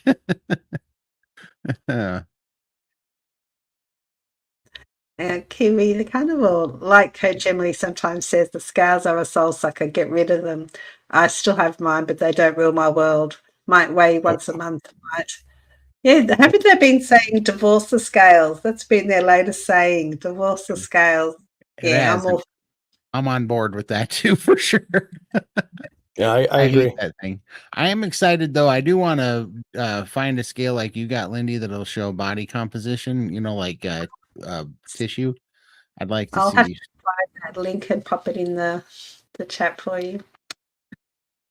Sandra, I saw Lindy's interview with Dr. Baker. I love watching Dr. Baker be stunned and amazed. He almost stammers. Yeah, I think he was quite blown away by my story. I don't know whether he quite believes it, but I lived it, so it was definitely real. Oh, for sure. Yeah, people do struggle to comprehend it, but yeah, it's and I get it, but yeah, they definitely do struggle. The questions are sometimes funny. People, they'll get on the internet and they'll start looking stuff up and they come up. You can find pretty much any answer or I'm not saying you can find any information. You can find whatever answer you want to hear somewhere on the internet. If you look long enough, you can find the answer you want to hear. And so, that's why it's crazy. These people that go, because I just had a guy that was like, the heaviest 14-year-old was, like 522 pounds and all this records. Yeah, and I'm like, I'm sorry, but I didn't go to Guinness. I didn't know I was setting a record when I was doing it. I think advertise, is it really? No, this wasn't a proud moment. Like, yeah, I got fat enough that I can set a record in Guinness. That there's so many people that that were bigger than the Guinness Book of World, whatever stupid crap they're finding it on, that didn't come out. We didn't come out of the shadows because we're all hiding from from the reality of it all. Yep. Let's see here. Kiwi Keith, I think Dr. Sean Baker was blown away with Todd and Lindy's journeys thus far. Yeah, for sure. He's a good dude. Yeah, it's good. Hi guys, and Diana from Victoria, Australia. Hi Diana, she's in my neck of the woods, neighbours. Yeah, for sure. Thank you for joining us. We're being invaded here, Todd. That's awesome. Aussies, tell us if you're Aussie. We need to come out. They're very quiet here in Australia. Marina, well, that's awesome to have them on your show. That's great team support. We absolutely love Bella. That whole team at Steak and Butter Gang and the community. That's what keeps us going. Like I no longer have the private coaching anymore, but I did leave SBG Gang for a little while, went out on my own, and I miss that community support. So I'm back now because I just love listening to everyone's stories, their struggles, and I'm still learning things every day. Every time there's a meeting, I've learned something new. So that support, the motivation, it just keeps me inspired to keep going. Definitely nice to have that support, especially when you don't have a lot of carnivore support in your real life. There's not many of us. I don't have. My daughter's thinking about it. My husband's pretty dirty. Apart from that, I don't know anyone else here. So the community keeps me grounded. For sure. Yes, Keith. Absolutely, Keith. Yep. He's always in the chats there with a big smile on his face. He's always there cheering people on and motivating. He's just a wonderful, wonderful support in the community. Yeah, he's super good, dude. And he lost a bunch of weight too. He's got a heck of a story. He's kicking goals for sure. Yeah, we love Keith. Laura, wow, that's exciting. All your shows are great though, and you guys are the next gen of carnival celebs and coaches. Oh boy. We're just trying to lead by example. I hope so. It'll be quite something to I hope this grows, not for any other reason other than I just want to see a lot of people getting this message, and I want to see 50 people up here one day, all with changing their lives. Yeah, just great success stories. It's going to be so awesome. It's going to make it all worth. It's just going to be amazing. And I know they're out there. All you got to do is just try this, please. I didn't think it would work, and here I am, and it's changing my life. Absolutely. And if you would have told me 6 months ago that I'd be up here sharing my story up on YouTube, I would have told you you're crazy, because if you know me, I hide away. I'm the guy that used to go out. When I did go outside, I'd go out at night at 2:00 in the morning, so no one would see me. So here I am, spreading this information, trying to help others out there and tell them that you can change your life. And it's a little rough at the start, but once you get past that hump, it's smooth sailing. I can't get over how easy this is now. Yep. We love you, Michael. You guys know I love you both too. You know that, and everybody else out there that's struggling for many years of your life. It's a waste of time having a food addiction that this just removes from your brain so easy. And both you guys know that it's gone. We're free from this, and it's like a miracle. It truly is. Yeah. Sandra, at Tracy Kinsel there, probably stars due to oxalate dumping. My eyes were very sticky for months on Carnivore. Now they just get eye strain from reading comments and watching chats on iPad. Actually, Steak and Butter Girl Bella put a video out last night about how to start Carnivore, and she actually talks about oxalate dumping and how she was waking up with crystals in her eyes and things like that. So you might want to check out that video, Steak and Butter Girl. Yeah, for sure. Yeah, I forgot about that. The girl with the crystals. It's Steak and Butter Gal, isn't it? Right. Yeah, GL. Yeah. I'll post a link in the chat. Thank you, Mike. Big man are tricky, and sometimes you buy the wrong ones. I got lucky with some random ones from Amazon. Yeah, I had a few of those ones that go up to the knee, and I found out they cut my circulation off at my knee.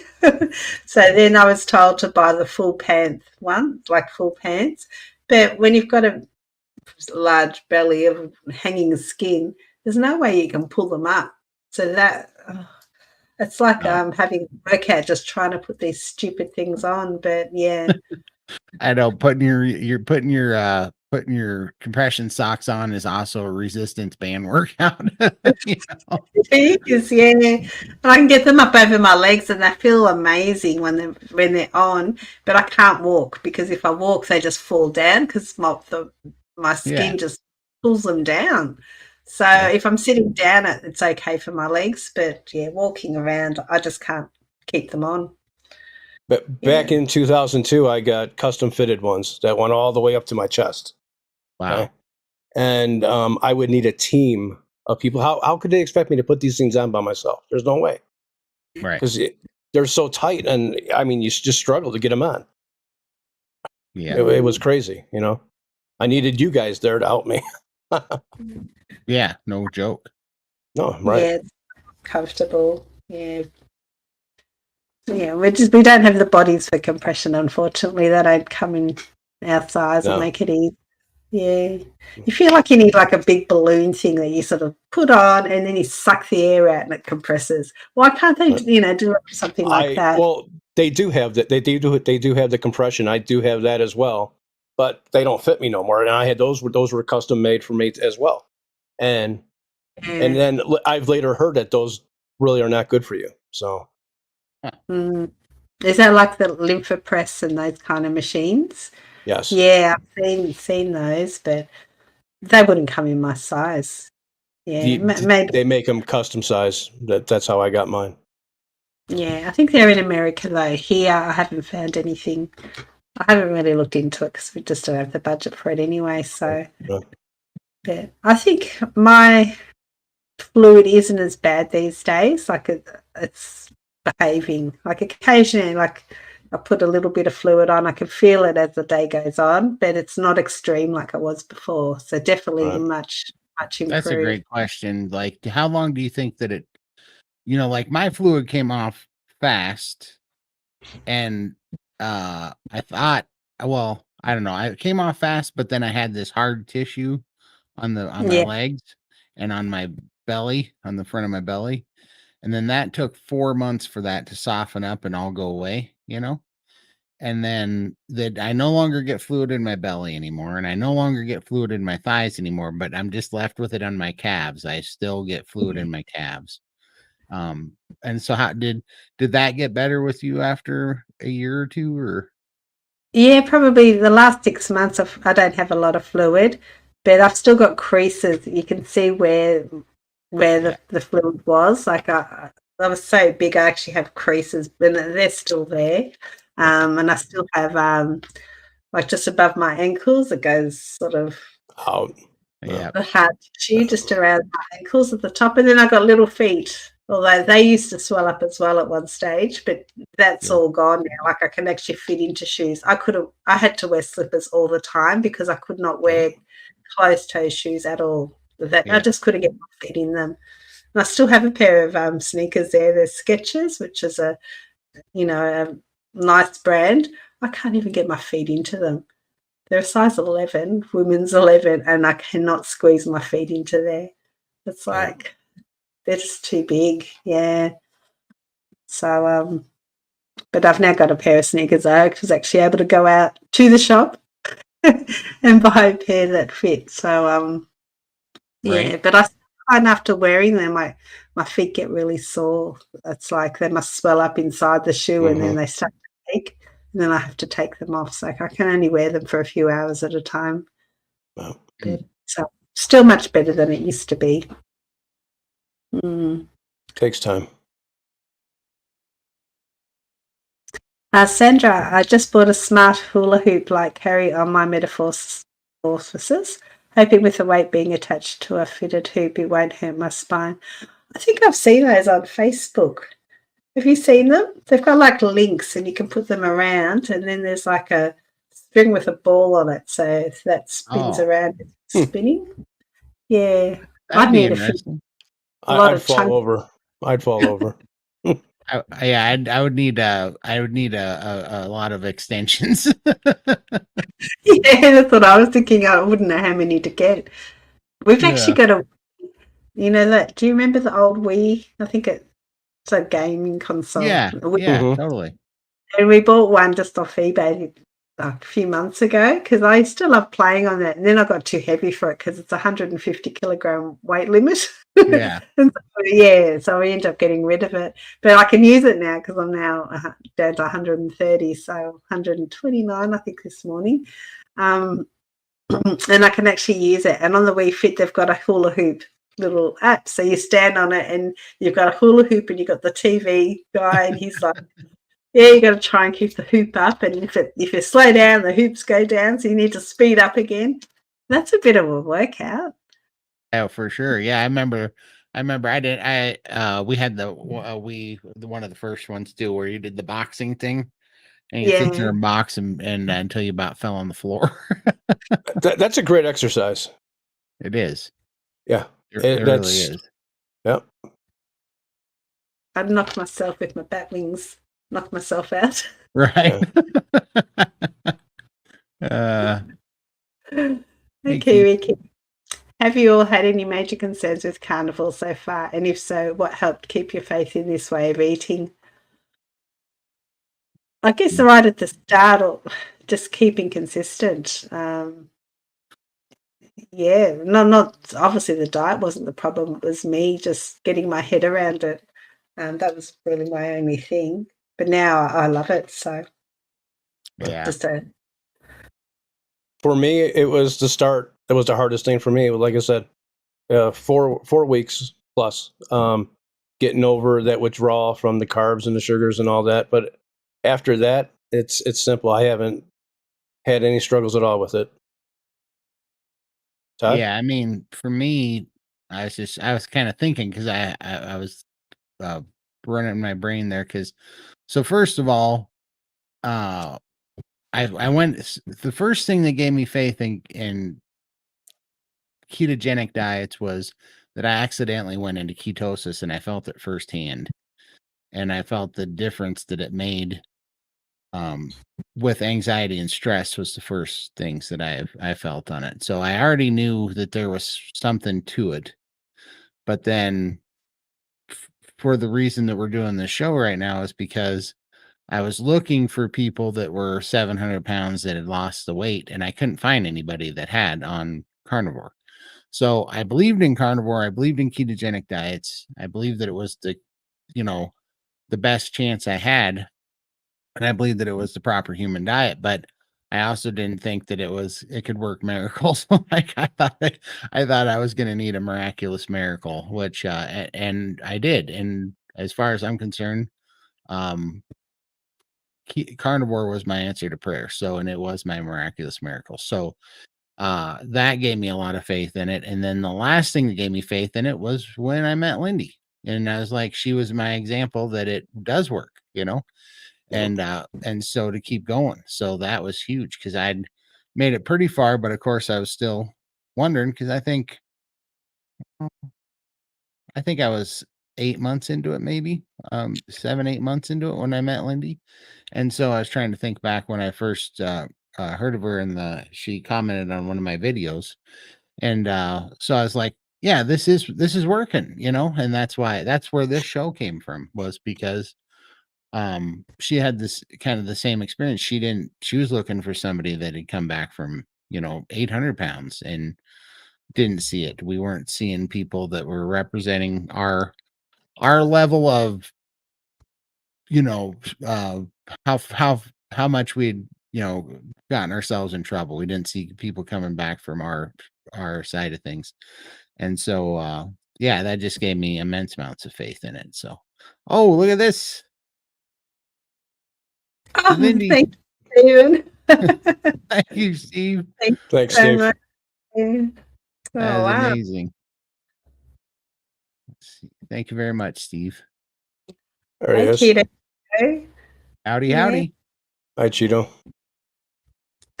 Tracy, I like when Dr. Baker told Ted, back up, how much did you weigh when you were a child?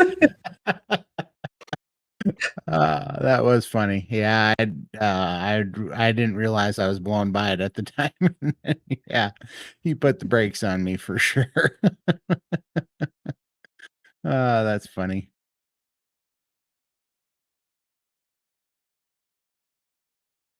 Oh, No, you no, got I don't. trying to get rid No. of?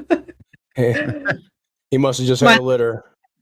Yeah, my daughter would love one, but we've got birds, so I won't let her have one. Yeah, Because I leave birds. The proper they're cat super diet. cute though. Absolutely, that is a great testimony. Just trying to spread the word. You are also inspiring, Lindy, Todd, and Michael. I am blessed to have you all in my life, and we're blessed to have you too, Keith. We love you. Keith is inspiring. Yes. Keith's story. Yes. What's Keith down? 200 pounds. 260, I believe. 260. 260. Yes. Yeah, Keith's. I mean, that's incredible. That's pretty much what I'm down. I mean, I'm like down 262 or something right now, or was until I started priming. So that's incredible. Yeah, it's amazing. I offered him a spot if he would like to come on here and share his story with everybody else, because he's proof that you can do it too, and I think he looks amazing. Today, exogenous exogenous purines or skin. I'm fasting, so my body's gonna have to eat itself today. How about you guys? Lindy, what are you going to do for dinner?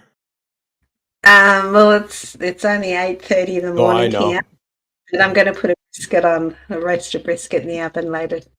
Probably after this, I'll stick it in the oven. Yeah, so nice and simple. For me, I'm making a pork roast in the slow cooker. So I'm looking forward to that. I've been smelling it all morning. It smells really good.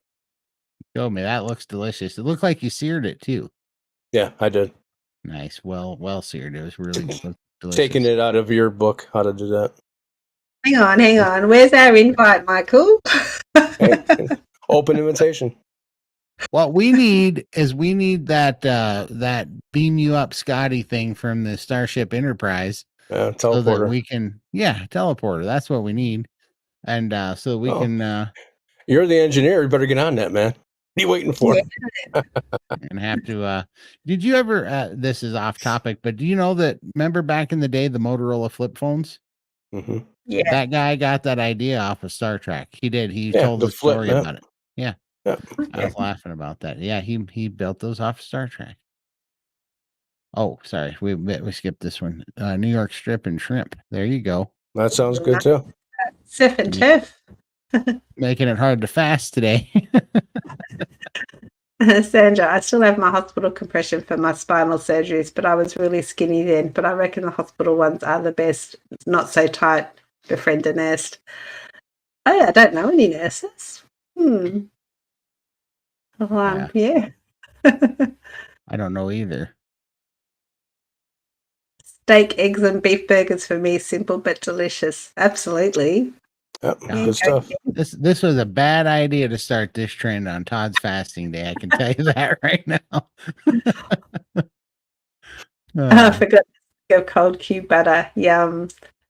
Yeah, sometimes at night time I feel a little bit peckish, but not quite wanting to sit down and have a whole meal. So I'll just get a couple of little cubes of butter in a little ramekin, and I'll just sort of suck on those, and that just gets me through the night because I don't like to go to bed on a full tummy. So yeah, that's kind of helped me in the last, especially because since I've had this sore throat, I've lost my hunger a little bit, but I still get little cravings and things, and the butter's helping with that. Yeah. Absolutely. Yeah, I just, when I was started priming about 6 weeks ago, that was first time I really started eating the cold butter, and I'm a fan now. Like it gives me mental energy. It boosts my mood. Like I get in a better mood when I do it. It's crazy. Yeah, I have to fight my birds though because they love it too. One of them are just cubing off the flies. I'm like, hey, that's my butter. Terrible bird. That's awesome. I didn't know birds would eat butter. Well, they shouldn't be eating butter, but they're quick. That's awesome. I've got bat wings too, Lindy. Yeah, that makes all of us, I believe. No. Lady Fritzada. Keep it up, my friends. You are inspiring so many people. You don't even know. Thank you so much. Thank you. Thank you. So, yeah. You guys are making me hungry. I gotta stop starring these, Michael. Making me hungry. So breakfast too mad today. Very nice. How long are you fasting for? Until tomorrow. I'm so 48 hours. So tomorrow I can eat sometime. Okay. I've been looking for Kiwi. Keith, can't find him. I'm a Kiwi living in Australia. He sounds amazing. He's got to get in your boat. He's in New Zealand. That's funny. I'm just sad that I didn't know Keith back in November last year because I was in New Zealand. If I had have known you, Keith, I would have tried to venture off the ship and come to meet you somewhere. It would have been lovely. But 2025, we're hoping to get back there. And I have a chuck roast in the oven cooking at 250 degrees. Yeah. It's okay, Matt. That sounds delicious. I love good slow cooked chuck roasts. They're delicious. No worries, guys. I love it. I gotta build up thick skin for this fasting because I gotta get it I gotta get it down. I'm planning on going to that keto con, and I wanna be as impressive as possible. So I gotta get on my fasting going here. Let's That's see. still 7 months away, so yeah, you can win it. Yeah, 7 months is a long time. You'll Yeah, be I a gotta new get person. going. Michelle, I just found you via Dr. Baker. I used to work with him when he was an orthosurgeon. I didn't need to lose weight, but his protocol helped with mental clarity, etc. Oh, wow. Awesome. Yeah, my mental clarity, I used to fall asleep. I obviously had sleep apnea as well. So I just can deal with my life and situations and just think clearly now, make better decisions. It's a whole transformation. I mean, weight loss was awesome, obviously, but it's just the cherry on top for me. All the other benefits I've got from eating this way have been far outweigh the weight loss. So, Absolutely. yeah. Absolutely. Thank you very much. Thank you, Thank Michelle. you. Sure You're appreciate awesome as it. well. Very awesome. Yeah. Cranky Carnivore Cutler. I first tried cold butter yesterday after watching Steak and Butter Girl. It's awesome. Now I'm using up the fresh bottle of heavy cream in my kefir. Have you ever had kefir? Yeah, I No, I like haven't it. tried it. It's like I don't do much kefir, but I should, especially if you can get raw kefir. But it's like it's almost like drinking yogurt, but a little bit thinner. But it's very tart. It's a acquired taste, but it's really good. It's a fermented, Hmm. and it definitely helps your gut. It's like one of the best like natural probiotics that I know of. Mm. I'd like to try it one day, just so I can say I've tried it, but I stay away from dairy. I'd probably get hooked on it. Okay, Hey, look Kiwi, at this. 140 pounds. My there we It's scales go. down went to out. 260. My- Yeah. No, I'm That's sure. awesome, Keith. But yeah, you look amazing, man. That and 140 pounds, you know, like when people weigh like 300 pounds or 400 pounds and they lose 100 pounds, that's like me losing 200 pounds. You know what I mean? Right. Like that is huge. It's monstrous. So the fact that you lost 140 pounds is absolutely just huge. You're looking good, Keith. Looking amazing. Birds eat suet and butter and bugs and worms. They don't live well on seeds alone any better than humans. Yeah, my birds, one of them loves my egg yolks. He's straight into the egg yolks, whereas the other one's more carnivore. Like he eats the beef. He'll fly off with it because I chop my little beef into bits Little because I eat bits. it very slowly. He'll fly off with one and he doesn't really eat it. He just sucks the juice out of it and then just leaves a mess all over wherever he's sitting. He's a shocker, but they love my food as well. So they I have all grew. their food as well, but Yeah, I grew yeah. up having with my mom a blue and gold macaw, and the stuff that he would eat, he wouldn't eat sunflower seeds and all that. He would eat more people's food, and especially meat. The thing that he loved the most was taking like a chicken leg, and he would hold it in his paw and in his claw, and he would just eat the meat off of it. And then once all the meat was off of it, he would break open the bone and eat all the marrow out of the bone. Wow. So how would he know that? How would he know to do that? Huh? Yeah, that's So crazy. Yeah. That's so cute though. yeah. I got to join Planet Fitness. Have you got You intentions of joining the gym one day? one day. I love that Family Guy clip where Peter goes to Planet Fitness and he said, Lois, I want to come home. They called me fat and they're pointing at me. That's what I think about every time I join the gym. I think it's hilarious. uh, Todd, I'm off caffeine and free Diet Coke as of today. Congratulations, Congrats. Tracy. It's hard. Good job. That's absolutely. I truly, That's two truly, things that she's off of now. Now she's off of drinking the pop and the caffeine. That's awesome. absolutely. And you'll be so surprised. Like I didn't know these things too until it started getting to be such a huge addiction for me. But just the dyes and the that caramel stuff that they put in there, the Oh, caramel coloring, that stuff is so bad for your digestive system, and you will feel so much better. And you'll be surprised how much easier it is to stay in ketosis, how much better your food digests, and I believe how much better the proteins and collagens and amino acids uh, will process and absorb. I think you're really going to be happy with that. So very Mhm. proud of you. It's awesome. Congratulations. My parrot eats animal protein with me. He's feeling his inner eagle. Yeah, I guess that's what's happening to one of ours. He's got such an attitude. He yells at my husband and he doesn't like him at all. He chases the dog around the house and he's only this big. Right? well, we've Fierce seen little. Scott. We've seen Scott run around in the background there a couple of times, chasing after his feet. Yeah. Oh, he hates his feet. I don't know. He wears his thongs, and the bird hates him. And just as soon as he walks into this room, the bird's on the floor chasing him, chasing his feet. I love it. He loves me though. Like he sits and snuggles with me, but he doesn't like Scott too much.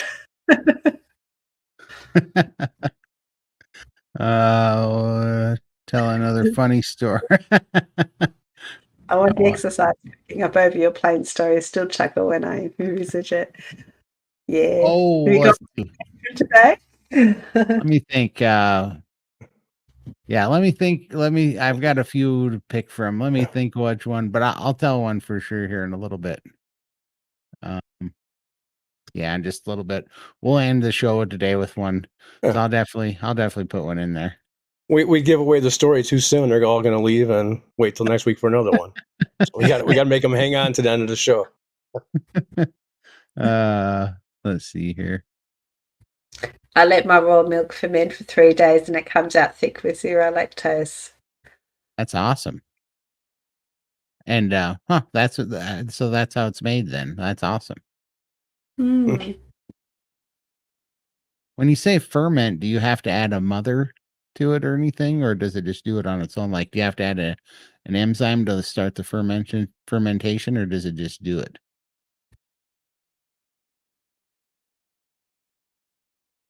There you Oh, go, what Lindy. kind of they're conures.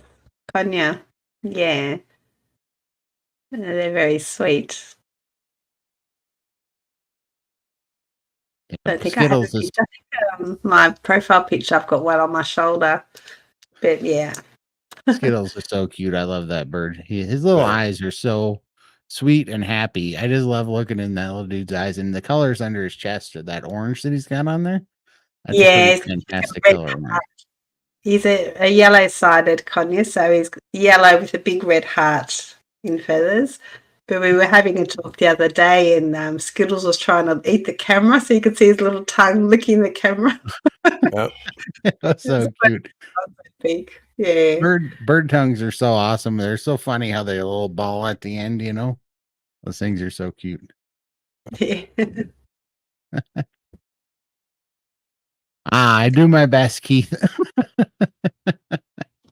Life is funny, you know? It really is. You just gotta laugh at this stuff. Like 'cause there is so much funny about everybody's differences, and I know that the things can be embarrassing and stuff, but it also there is a lot of humor, a lot of humor in our struggles, you know?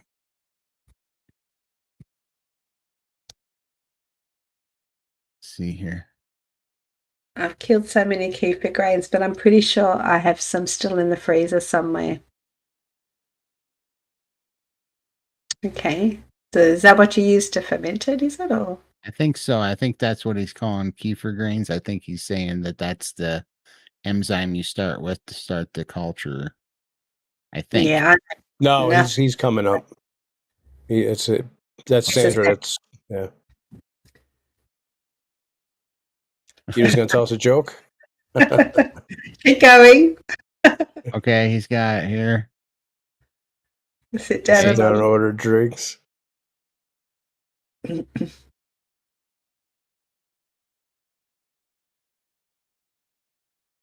I want to hear how he's doing in the past week since he's been up on SS and Steak and Butter Girl gang. For sure.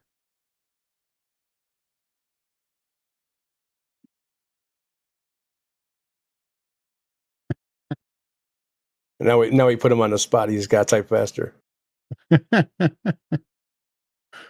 The vegan orders peanuts and water. You might have to come and do a story for us to finish our show one week. For sure. Story. We're Carnivore orders a burger and whiskey.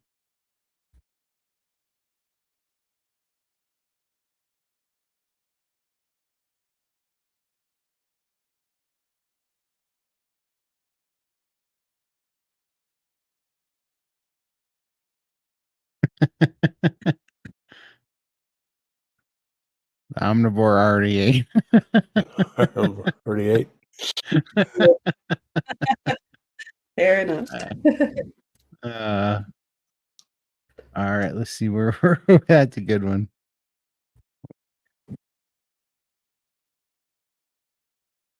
Here, back up here. I'm trying to find it where I was. That was that. And then we're tell another funny story. Too far back. Let's see. Right, there we go. Found my dad's electric yogurt maker in the pantry. I'll have to try it out. There we go.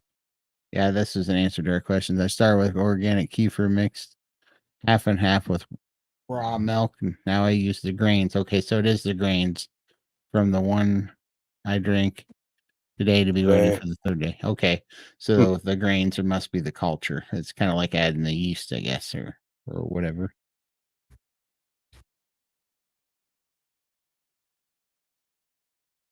Let's see, kefir is used for water only. I don't know what that means. Let's see here. Tiny cauliflower heads. So that must be that active thing, that you're talking about. So it's like, would that be the same as having milk, where Dr. Berry says that you feed the baby animals milk so they grow big, fat, and strong? No, So, I think it's different, because I think most of that happens in the lactose, and that's what they're saying is that when you ferment things, he said that after 3 days there's zero lactose in it, because I think the lactose is what makes the weight gain and the insulin resistance, because lactose I think is actually called milk sugar, Okay, that's good to know. Because butter comes from milk, right? So right. If you were eating, but the reason why butter is good on carnivore, but the cheeses and stuff isn't, I think, is because it, they've spun or worked all the lactose out of it, near as I can tell. There are special kefir grains for milk. Okay.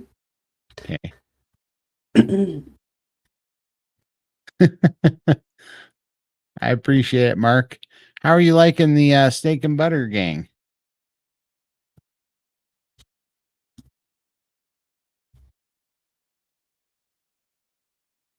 Howdy from Texas. Are you going to KetoCon, Bonnie? That's in Austin, Texas, isn't it? So it is. Yep. Austin, Texas, a big place, or? Oh yeah, it's big. Yeah, okay, it's big. Yep.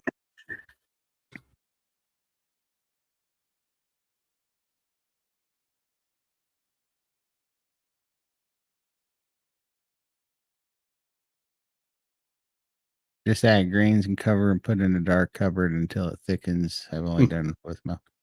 I'll have to try that. I've only ever gotten the store-bought stuff. I'm not brave enough to be the judge of when my milk is spoiled or too kefir. So do you buy kefir at a health food store, or do you just buy it? Like, I've never actually seen it. So, or do you go to a farm? Yeah, they sell it at all of our grocery stores here. It's just in the dairy section. So there's like It's kind of like by the milk, the yogurt, the sour cream, that kind of stuff. It's usually in a bottle and it comes out almost so thick that it almost doesn't come out. You know? Okay. It's a more yogurt consistency. Yeah. Yeah.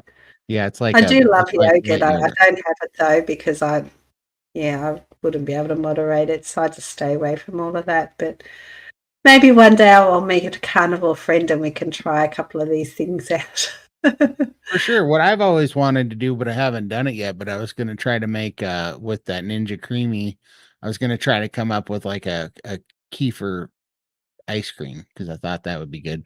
But I don't know. I mean, one of the main reasons I don't know what freezing kefir would do for you because I think it might kill the bacteria that, the good part of it. So I don't know that would help. Yeah, I would think so. Yeah. Let's see here. Caution with drinking kefir is you can get diarrhea, so start slowly. There are 2 types of grains, one for fermenting water-based and a totally different one, which are not grains for fermenting milk. Okay. I get it. Okay. These are all so clever. Yes, Oh, here I'm we a go. city girl, so I'm not really into all of this. It is May of 2024, so it's May 31st through To June 2nd, I think. 2nd. June Yeah, 2nd, 3 days. Yeah. 2024. I'm gonna be there. You can come see. I'll say hi. I'd love to see hi to you guys. I think Steak and Butter Gang have got a panel up there with Dr. Chafee and a few other big names. So, yeah, be lovely. I'll post a link in chat for it. Right now. In 24 hours, the kefir is runny with the micro cauliflower grains. After 72 hours, it's thicker than many yogurts and it's nearly all the culture. That's awesome. Okay. Yeah. Oh, I'm craving yogurt now. I'm about 2 hours from Austin. Yeah, nice. There you go. It's at the Palmer Convention Center, I believe. So, if you want to take a look at that.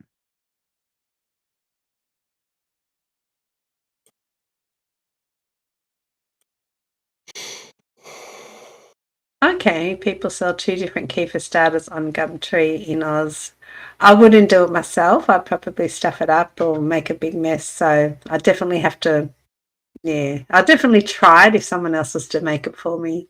I guess it's the lazy carnivore in me. I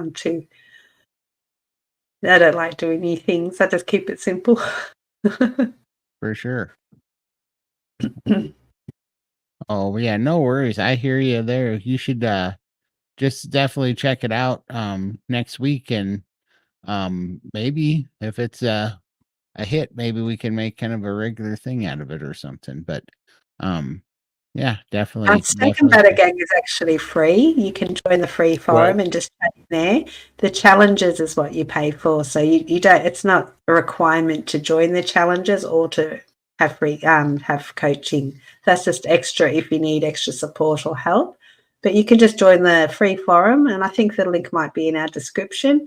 And you just chat with the community there, and the coaches will also answer any questions in there for the general, everything. So it's just nice to be able to share your stories. If you're struggling, there's always another 50 people in there who have got the same struggles, and you can work through it together. Just get a bit of guidance, alternative ways to deal with your situations, your struggles. Share your NSVs, and it's just so motivating and encouraging. So, it doesn't cost a cent. Just a bit of time to pop in there and say hi, and people will jump on you and welcome you. They're just a beautiful community. Absolutely. The taste is like dessert to me. Yeah, I guess if you eat your protein first, get the meat in first, you can treat yourself with a bit of a kefir dessert. Hey. Oh, this is interesting. So yeah, if you can freeze the grains, then you should be able to freeze the bacteria too. So that's awesome. That might be really worth trying then. There you go. We'll have a video on that. Yeah, for sure.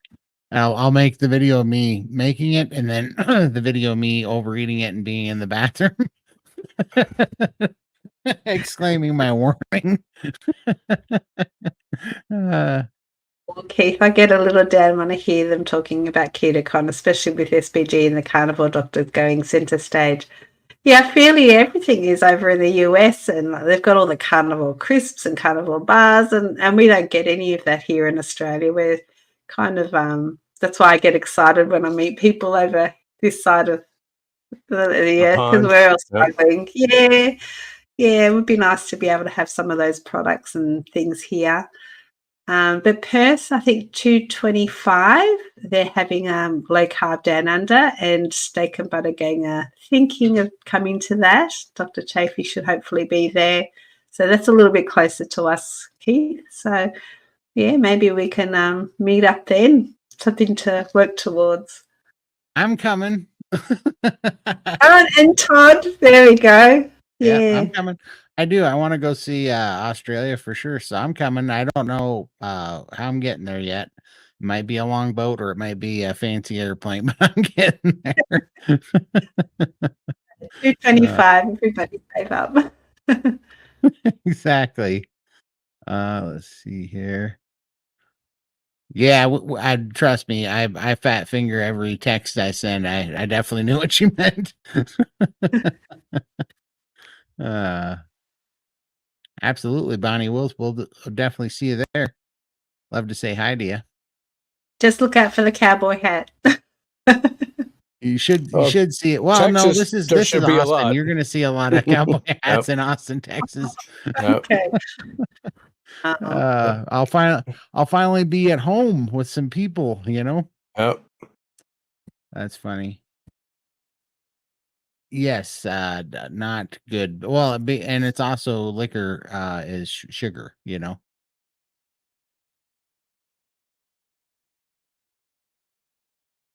Let's see here. I've heard of disappointing results from some starting with the grains only, which is why I started with organic kefir. That makes sense. Yeah, it's kind of like people doing kombucha. They start with somebody else's mother and then they start making their own mothers and carry them along. Absolutely. It's great. It's been a ton of help to me. I enjoy it. Let's see here. At our big Renfest today, staying on track with a huge bacon on a stick. What's a Renfest? Some kind of festival? Sure. I'm thinking Okay. it's like I don't know. I don't know what a Renfest is. I'm guessing it's like Carnivore Parade. Right. But you can't go. You can't go wrong with bacon on a stick, though. We went to a market the other day and they had these potatoes on a stick, and it's literally a spiral of a potato. It's so weird, but we were walking up to this food van or walking past it. We weren't going to have one, but the smell of the seed oils was so strong, it was making me feel like I wanted to be sick. It was terrible. And so many people are walking around with these stupid Eating them. potatoes. It just made me feel so sick. Yeah. It's like, can't they smell that oil? I don't know if I'm more sensitive to it now. But I'm sure you are. You haven't had it in almost 2 years, so. Yeah. It's just complete turn off for me. These people were hoeing into them and I'm thinking, oh, what's it doing to them, their bodies, and just thinking of that awful grease, and just give me some beef fat, not that awful rancid stuff. It was really rancid smelling.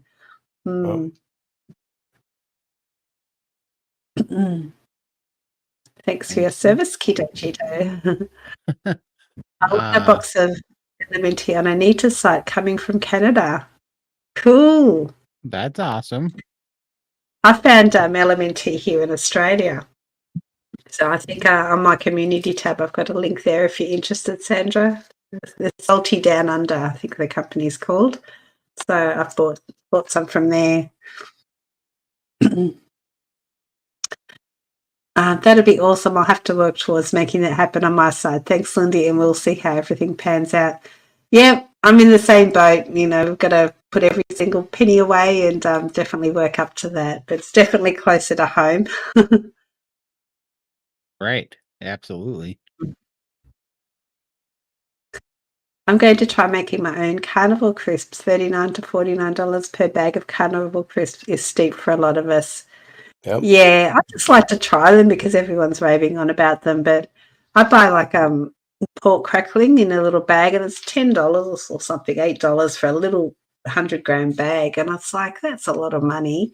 So I do buy a box every now and then, and I just take them in my handbag, like as a snack if I can't You find need it. anything else to eat. Yes, it's more Yep. like a backup, but I don't eat them just because. So because they are very expensive. Keith, you can definitely fit. Believe me. Yeah. You're Absolutely. tiny now, Keith. I'm worried about fitting in an aeroplane seat. I've still got a bit of a way to go. You'd be fine. Absolutely. Simpson, has anyone ever eaten ground brisket? Love the taste, but it breaks apart. I mix it with 50-50 with ground beef. Better, but still falls apart. So ground brisket it's like a ground It's beef? yeah, it'd be, Or yeah. So beef is usually chuck or sirloin. Like good, like that's what they usually grind up for hamburger. So yeah, I think it would be great. I think it's just so marble that it's super high fat. But yeah, I think because I don't know if you're mixing it, like if you're cooking the brisket, slicing it, letting it pull apart, like like pulled beef, and then mixing it. But yeah, either way, it would be good. I think I love any kind of meat, any kind of beef that you like. I have a meat grinder, and it's fun to make your own hamburger. Because you just add beef Just going tallow to to cut. it. Yeah, like I love to take ribeye or New York, but especially ribeye. I like to take ribeye, cut it up, and also a trick to that is keep it cold. Put it don't freeze it, but keep it almost frozen in the freezer, Oh, and then grind up ribeye. And then I like to mix it 50-50 with pork belly. And it's like bacon and ribeye mixed together, and it makes banging burger patties. It is so good. It is so dang good. And extra fatty because the pork belly fat and the ribeye fat, so it's super, super fatty and just delicious, and it just tastes like the best bacon cheeseburger you ever had, or I bet. bacon burger patty you've ever had in your life. So Yep. I bet brisket would be delicious too, because yeah, I just take whatever my favorite cut of meat is at the time. I'll grind that up and make burger patty out of it. And this is the only way. I still don't like it, but this is the only way I've figured out how to eat organ meats is if I grind it up and put it in with hamburger. And but I still can taste the liver, man. I just can't get past that metal taste in liver. It's just like, yeah, it's very bleh. metallic, isn't it? Mm. Yeah, that gets me every time. Oh, That Renee says, sounds fast. There we go. yeah. So you'd order stuff. That'd be cool. That would Yeah. be super fun. That's awesome. Easy to make the carnivore crisps. I have a batch in the dehydrator right now. There you go. Yeah. Yeah. That'd be fun. Like to see your recipe for that. Yeah. How thin do you slice it? Cranky Carnival, we're going out, but just now my wife said she and her mum want to go to get it to go, so I'm going to smoke a brisket. There you go. No, I just do mine in the oven, but a smoked one would be really nice, I can imagine. I love smoked ones. Those are the way we've always done them here. Oop. But I got to tell you, I did a brisket in the slow cooker one for the first time a while back, and that was actually amazing. I did Yeah, not expect that to be so good, and I was like, whoa, like I still like them smoked better for sure, but it's marginal now to a slow cooker. Like if you sear them really good and you slow cook them, like it makes a heck of a good roast, just like you would a chuck roast. it's definitely nice for a winter meal. I'll make mine really soupy.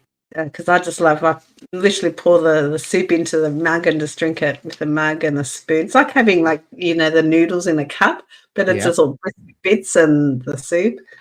Yeah, definitely nice for winter. Yeah, super good. Cole sells brisket burgers in Oz. Okay, I didn't know that. I'll have to look out for those. That sounds delicious. Mm. Diana, I'm in a stall at the moment. If this happened to you, how do you deal with it? I don't want to quote, but feel really disheartened.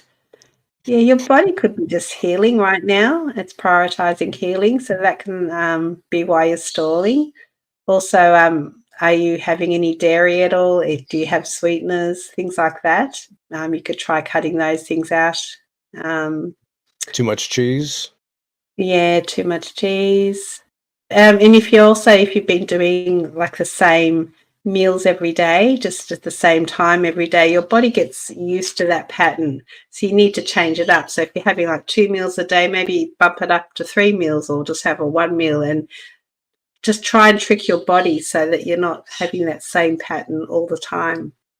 So you just got to, you can throw in a fast if you want, try and throw in a 24, 48-hour fast.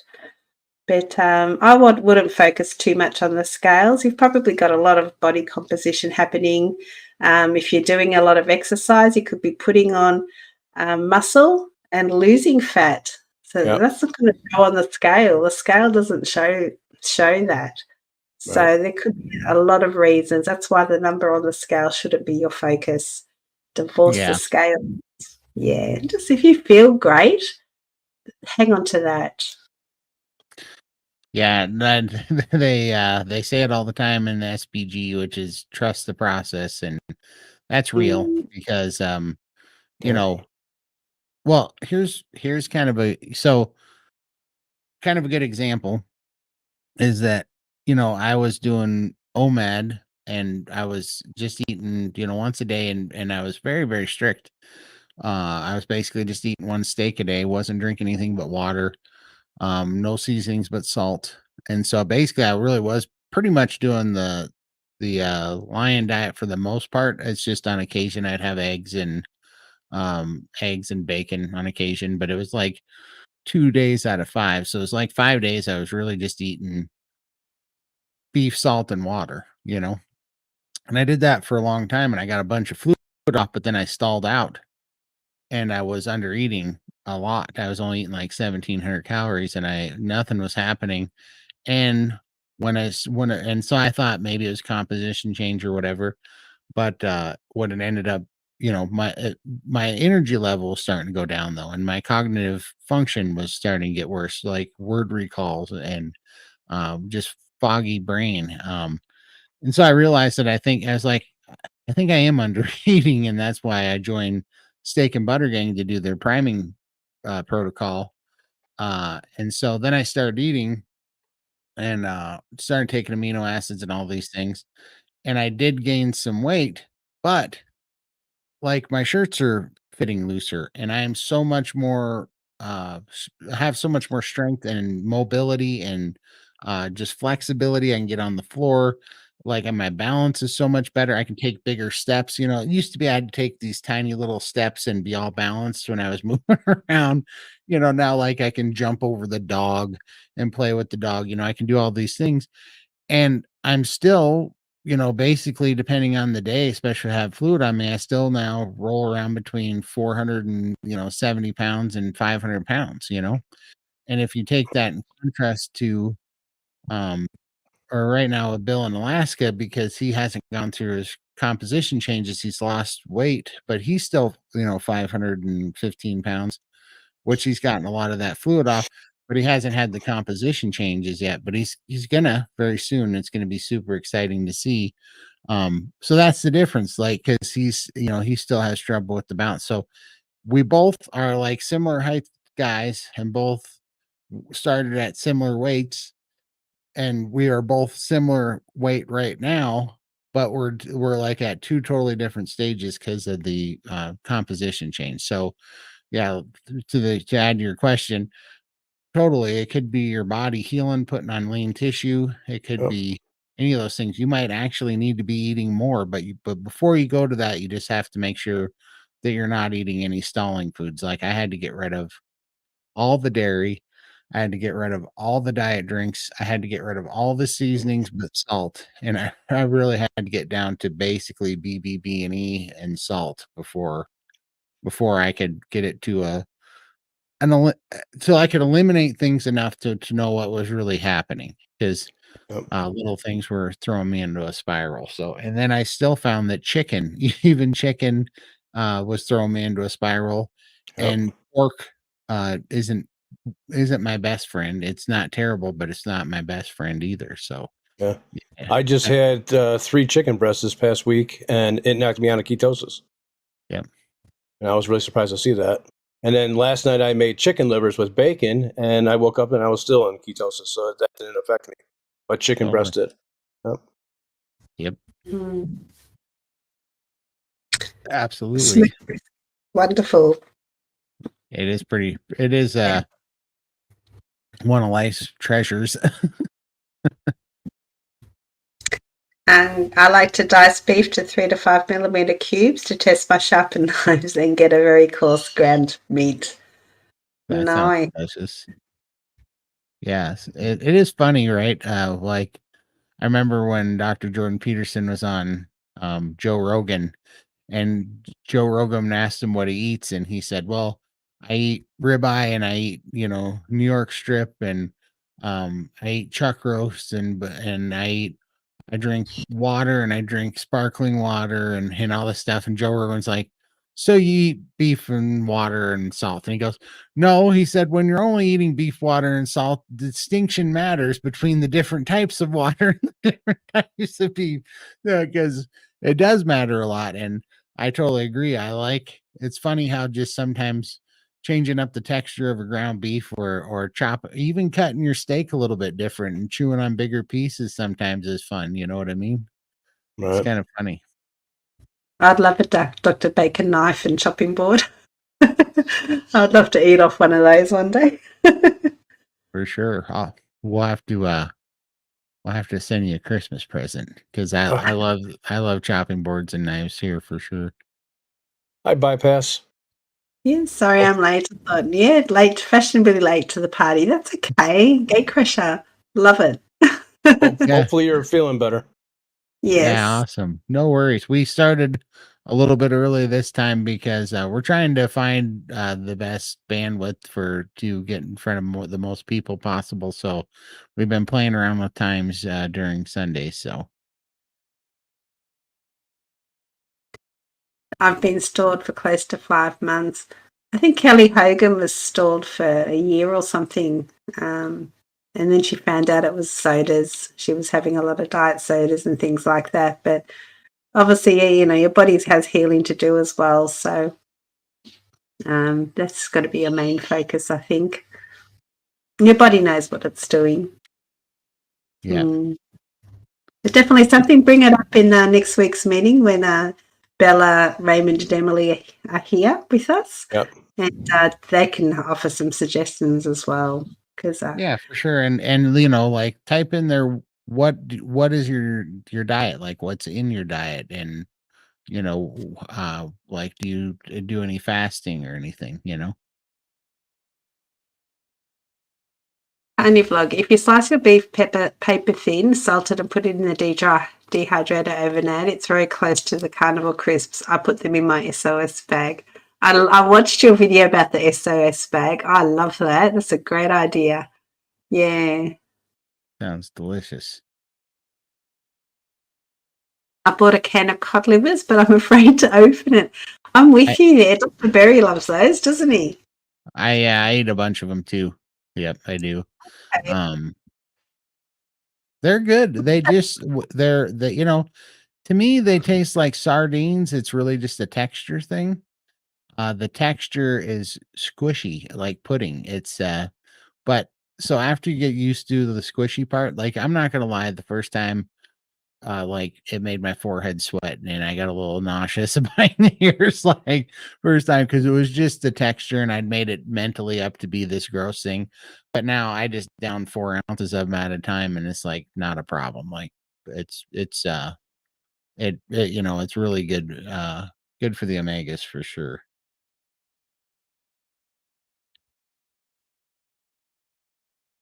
Sam's Club has pork rinds for $6.98 for a 16-ounce jug. No bad oils. Is that a Sam's Club in the US? I don't think we've Yeah, got it's one. basically in Sam's Club like the Walmart spur off. Yeah. Yep.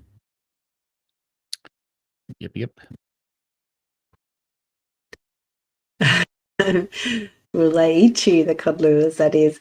So how could you make them more palatable? Like, could you put them in like a deviled egg maybe, or in ground Yeah. beef? I Yeah, I don't mean, know. you could do them anything that you would use sardines for, or you could put them in like a tuna salad if you wanted to, something Mhm. like that. You could, I mean, anything. I don't mind them at all. It only took like a week. I buy them by the 24 pack, and it only takes you like a week to get used to them. And they get better every day. And then after a week, it's just like eating sardines.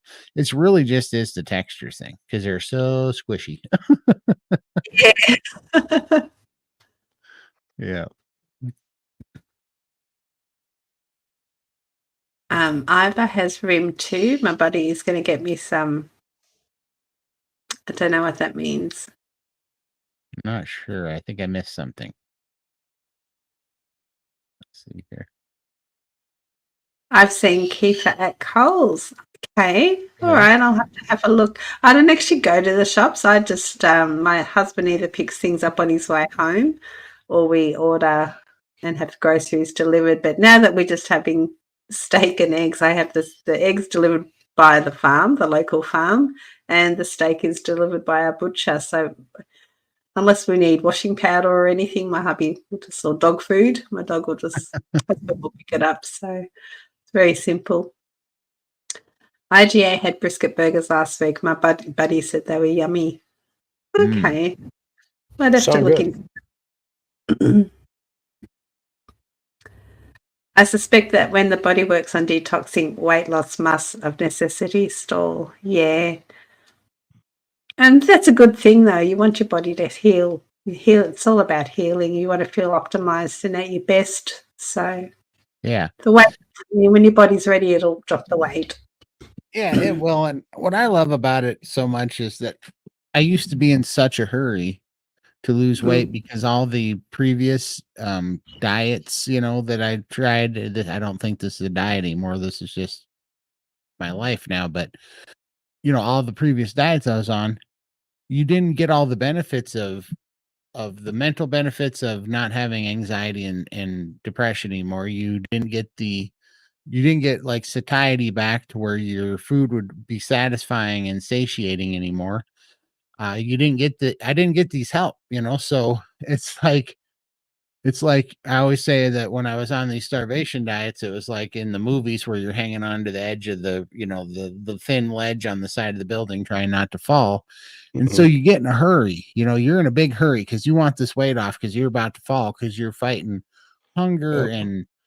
and cortisol and stress and depression and anxiety. You're fighting it all at the same time, and it's just mind numbingly uncomfortable.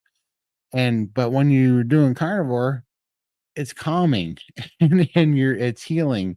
And so I just don't find that I'm in this big a hurry. I don't care if this takes 5 years. I'm just so happy to feel so good and to just be so calm and have just the mental health back and just be for once, this is the first time I've ever been able to enjoy the process.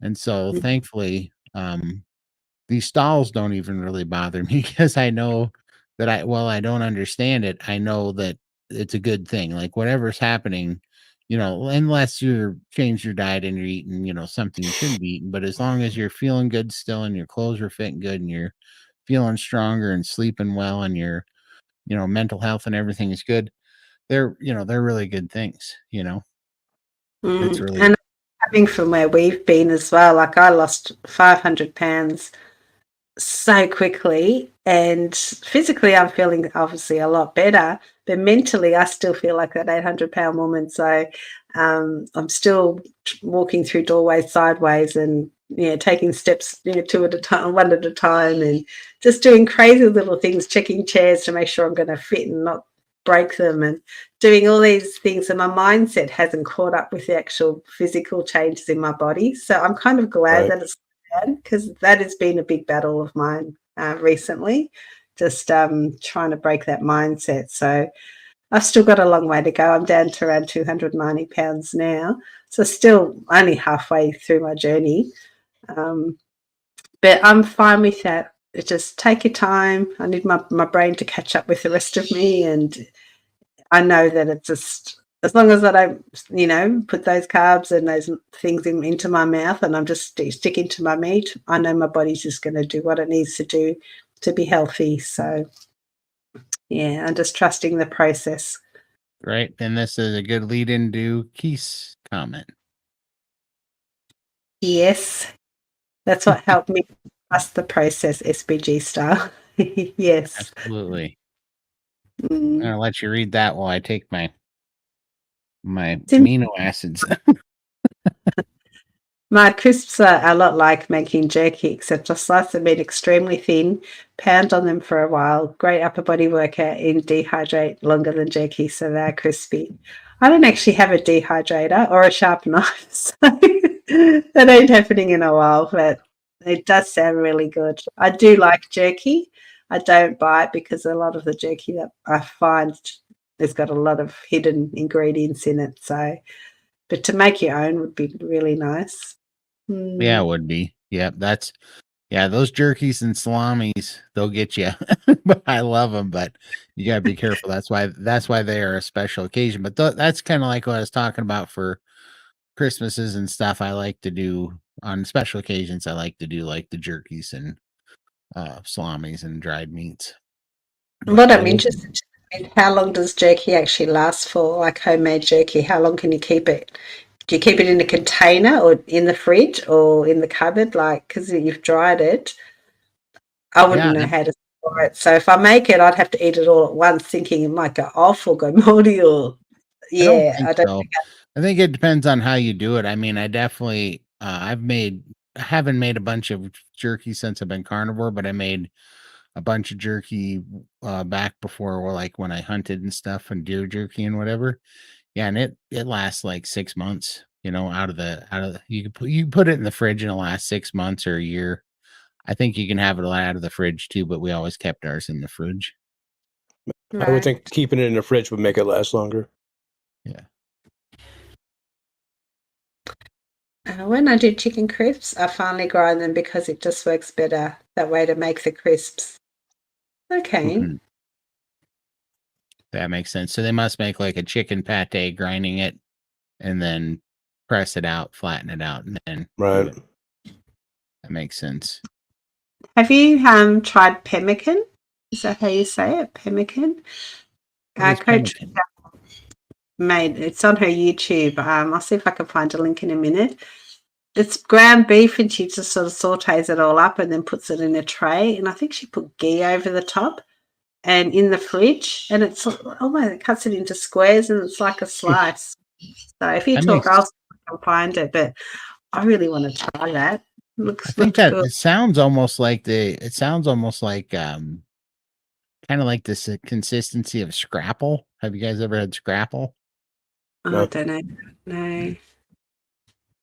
I mean, obviously, I think scrapple's got carbs in it, though. I think they put bread or something in it. I'm not a big fan, but that's kind of how scrapple reminded me of the few times that I'd had it. That's Gesundheit.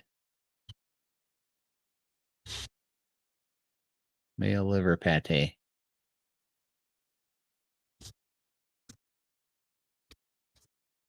Yep. Yeah, totally. Howdy, howdy. Hi, Arlene. Let's see, the cod liver sounds like it has a texture similar to oysters. I have to try it. Yeah, it's even squishier than oysters, actually. Even a little bit squishier. I'll put the recipe in the chat. But that looks really nice. I don't know. I thought just for something light at night time when you don't want to have a full meal, but you just feel that little peckish, instead of having some butter cubes, pemmican, bit of pemmican would be nice. Sounds good for sure. Yeah. I might want to try that one. Thank you, Keith. See you, Keith. See you, Keith. Thanks for coming Take care, over. bud. Have a good night.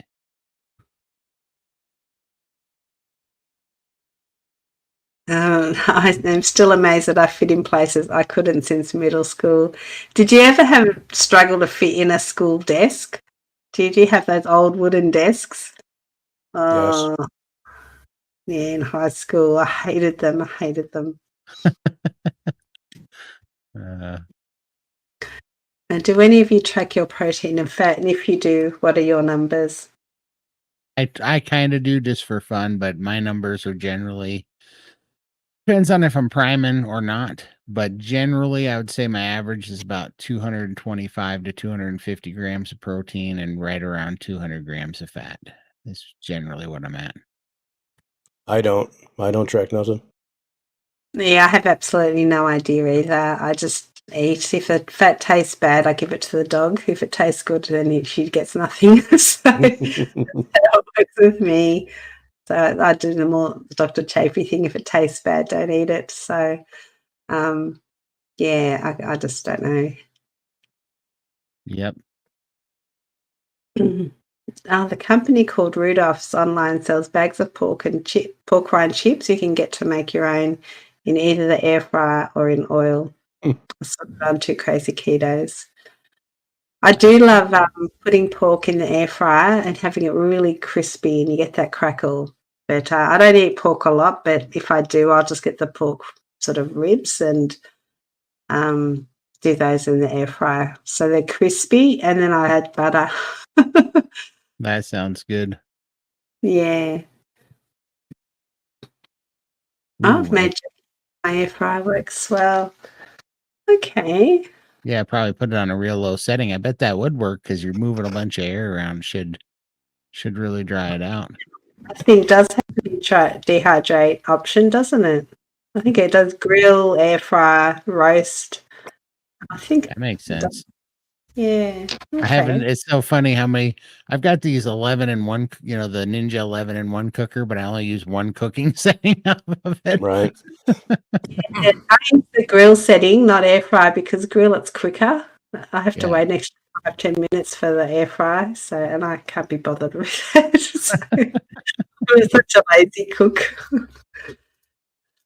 Arlene, I'm new at this, 11 weeks in a store, but not ready to stop coffee and stevia and cream and ultimately refreshers, electrolyte with sweetener. So I need some time, and I need to pray to want it go.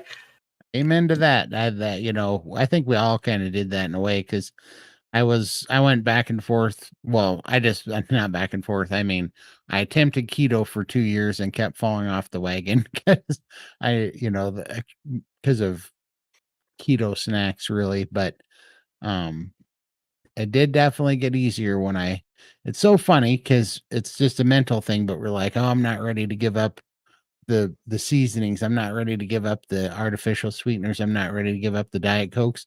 And then you do, and everybody unanimously across the board, once they do that and they get past it, they go, oh, I'm such an idiot for not doing that sooner, because in your head, you think it's going to be the hard thing, and it's actually the very, very easy thing, because it just becomes effortless after that. There's no more conflict and struggle and cravings and those things, and food really loses its hold on you. Like it no longer is something that occupies your mind and you have to stress about it. It just becomes stress free. Yep. And what is your why? You need to have that why. Mine was I needed to lose weight to get my life back so I could be here for my daughters. That was a huge why for me. So having some sweeteners and carbs and things like that, that's not going to help me reach my goal. So I had to focus more on my why and let those things go, because they would sabotage my progress. So I guess you need to work out what your why is. And if you're happy with where you are in your journey, then have those things. And also, you need to be consistent and forget about perfection. It's not about being perfect. You just got to be consistent. So if that's what keeps you consistent is having that coffee with sweetener or whatever, then do it. Because if you take that away, and then you spiral into Cupland again, that's worse. So, yeah. Yeah, and I totally totally agree with that. Don't let don't let perfect be the enemy of good. But what I found out, and exactly on that point, is you just have to play with it a little bit, because you have to be certain that that sweetener and that coffee is helping you be consistent. For me, it was actually helping me be inconsistent. I didn't Mm. realize that it gave me the strength. But yeah, absolutely, whatever you have to do to get yourself there makes such a big difference, because I still laugh about it, but I was basically lying to myself to get me to where I'm at right now. I had to play tricks with my own mind to get me here. But now it's easy, because one of the tricks that I was playing was the one where I basically said, okay, I'm only going to do carnivore so that when I go off the rails, I can cheat to ketovore. I could have keto cheat days. And by doing that, that helped me. And I've never had to cash in that cheat day ticket. Like, I've never had to do it. But it was just good to have a safety net, and it took some of the anxiety and pressure away. And then the other one was, that if I wanted to go off the rails and do something stupid or bad, I just had to eat. I had to eat until I was stuffed. I had to eat bacon and eggs till I was stuffed, and wait an hour. And then if I still wanted to do something stupid, like order a pizza or do something crazy, then I could. But first I had to eat until couldn't eat any more bacon or eggs. I had to stuff myself and wait an hour. And I've never had to follow up with a pizza, because every time I've done that, I haven't had to do that in a long time, but it took all that away from me. So it's kind of funny, the games you might have to play. But when I did that, and I got away from those artificial sweeteners, and I got away from the things that I thought was my crutch that was keeping this sustainable, I found out that those were actually the things that were making it hard. Yeah. Mm. Here's what I would do, Arlene. I would just start cutting back on the stevia and the cream. You can still drink your coffee, but just cut back on the cream and the stevia in there. And eventually you'll keep lowering it down enough that you won't be putting it in there at all anymore. That's what I've been doing. I still drink coffee, and I I went from 5 drops of sucralose that I was using for a sweetener, and I dropped it down. I'm down to 2 now, and I'm getting ready to switch down to 1. And I really find that I don't drink as much coffee as I used to. Sometimes I have problems finishing 2 cups. Mm. Very Yeah. good. Diana, no dairy, no cheese, no sweeteners, no coffee. So this is, I think, in regards to that stall that she's in. Yep. So, yeah, that's really good. But try taking some measurements and not focus on that number. I don't know how much exercise you're doing, but, you could be gaining more muscle mass, bone density, and losing fat. And you're not going to see that number reflected on the scale. So definitely take and see how your clothes fit. Do your clothes fit looser? Like, if you're not putting the carbs and these things that can stall your progress, then the food is not the issue here. It's your body just trying to navigate to heal or whatever, I think. So, Yeah, and then ask yourself too, have you noticed a decrease in energy? Have you noticed a decrease in Mhm. mental focus? If it has, you're probably under eating and your metabolism's slowing down. If it hasn't, and you're still feeling really good, and you're sleeping good, and your mood's good, and your mental health's good, and all those things, then your body's just healing. That's what I yeah, would that's think. why I went OMAD and my weight loss stalled. And because my OMADs are tiny anyway because of my restrictions. So I definitely was obviously under eating. So then I bumped that up and I was doing a little bit of priming, had 3 meals, and then the weight started to come off again. So obviously it's not the quantity of the food that you're eating. I was malnourished and my body's like, oh, hang on, she's not getting fed for a while. Hang on to that fat. So once I started, it was like it felt safe again, and then it started to let go of that weight. Yep. Totally agree. It's crazy how, I mean, it's uh, it's backwards from what you think it would be, right? It's, uh, Yeah. but it really does work that way, Carnivore Quest channel, Cassie has a video for carnivore crisps with ground beef in the oven. It looks delicious. Yeah, I saw that. That's another one I want to try. So one day when I get a bit adventurous. Those sound good for sure. Let's see here. Mhm. If you can tolerate MSG or nitrates, adding them to jerky or biltong will preserve it for longer. Otherwise, refrigerate for sure. Yeah, I think I'd rather skip the MSG and nitrates and have them plain. If Definitely I the do, I can't handle MSG nitrates.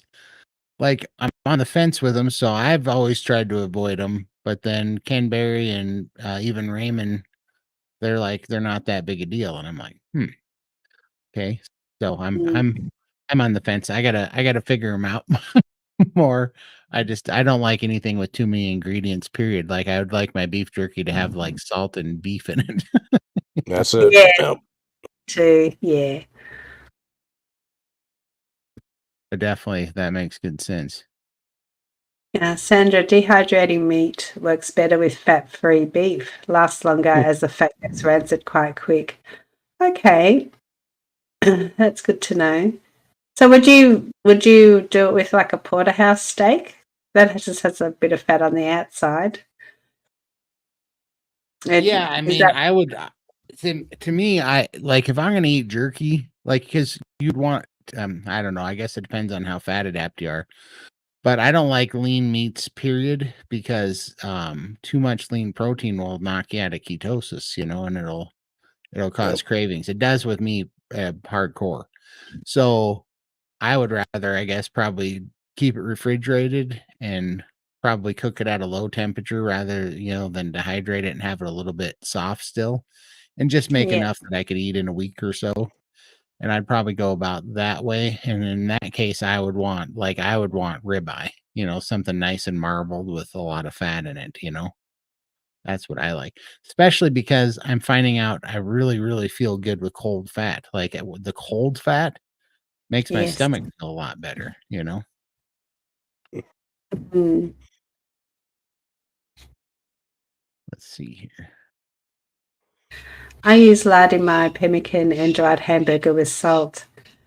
Yeah, no, that recipe's got me thinking I might have to give it a go. You guys are Mm. making me so hungry. I had to take my amino acids to try to curb it now because I'm like craving salt all of a sudden. It Um, sounds delicious. I'm doing the Lion diet in attempt to stop my stall. Yep, there's so many tools that we can use to Well, try and affect the stall, but just in the end, mix it up a little bit. Yep. yeah, just your body knows what it's doing. Yep, absolutely. Don, I've been putting my beef on the broiler for the fastest cooking. Sorry, what's a broiler? Is that a Boiler cooks from the top and the bottom. So, like in the oh, oven, if you turn both heating elements on, that it gets pretty smoky. But see, that's why I sorry. love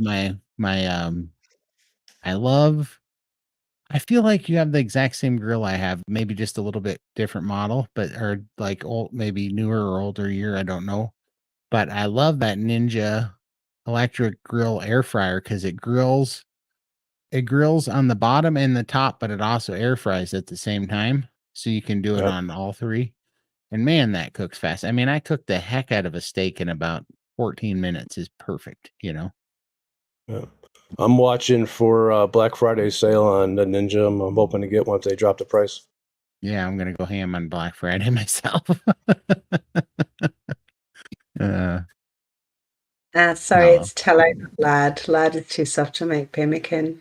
Okay, I makes think I've sense. got tallow. Yeah. Arlene, I'm doing better than I did on keto because once I made a keto dessert, I was focused on mini desserts for days. I'm glad I'm actually doing this. 2 weeks ago, changed from unsweetened almond milk to cream. Yeah, the almond milk, that's full of oxalates, isn't it? Almonds are one of the worst for They oxalates. So are, and it's it's just one of those things that, they keep you on that sweet taste, right? Like almond milk always kept me on it. And I don't know what it is about milk. Like makes sense. Like they talk about milk is how you grow up, take a little calf to a 400-pound, cow real quick or whatever. Absolutely. When I was drinking milk, all that milk did was make me eat a lot, Yep. And so, and I know that all my milk isn't the same, but yeah, absolutely. Those desserts, that's where I was at with all the keto stuff because I was like, oh, we can make all the versions of the bad food we were eating and we can buy all and we can make them keto. So it's like keto, keto cake, keto. Did you guys ever get into the keto mug cake thing? No. Cheesecake and lasagna. Yeah.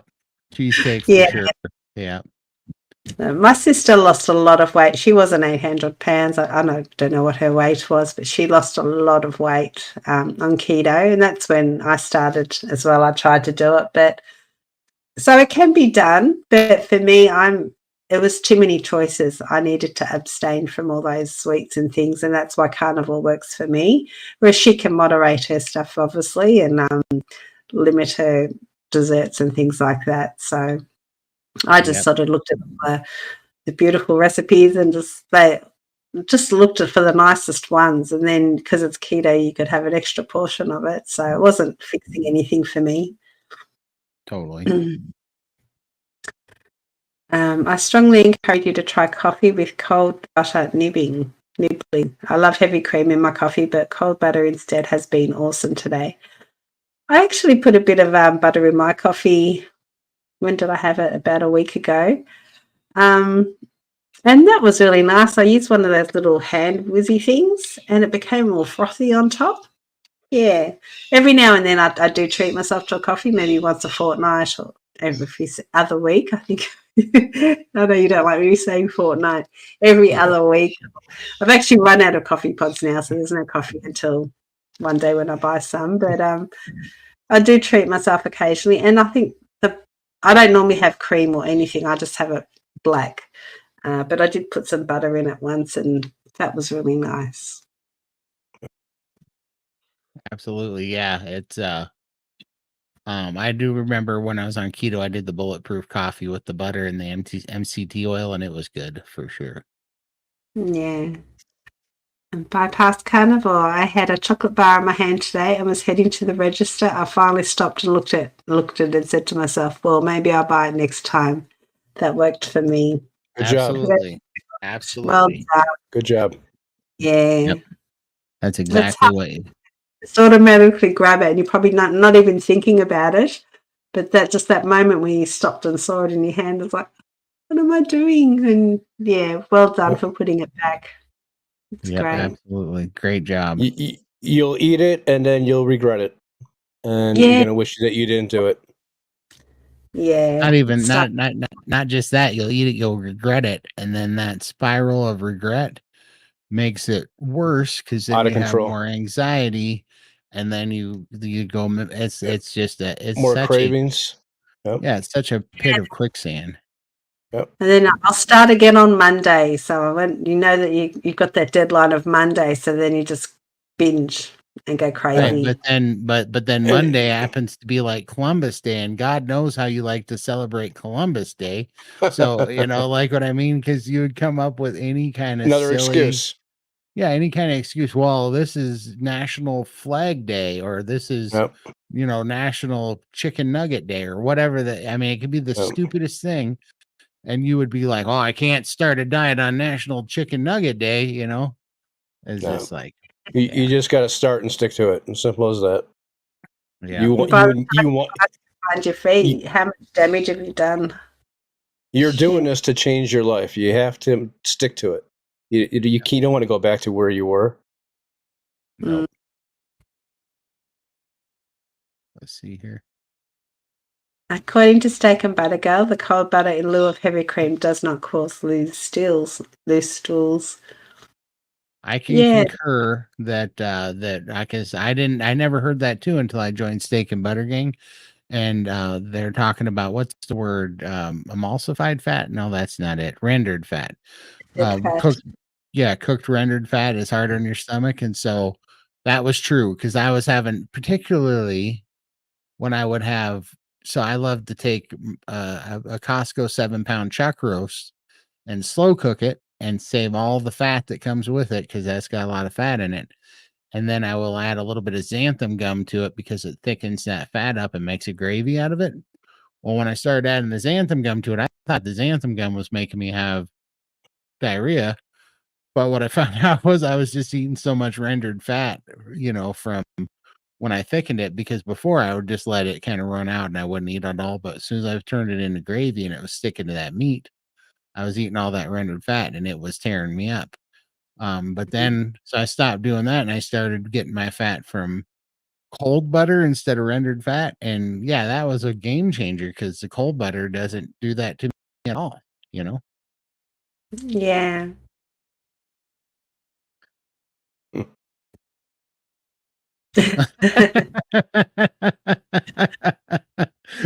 Fill us in next week.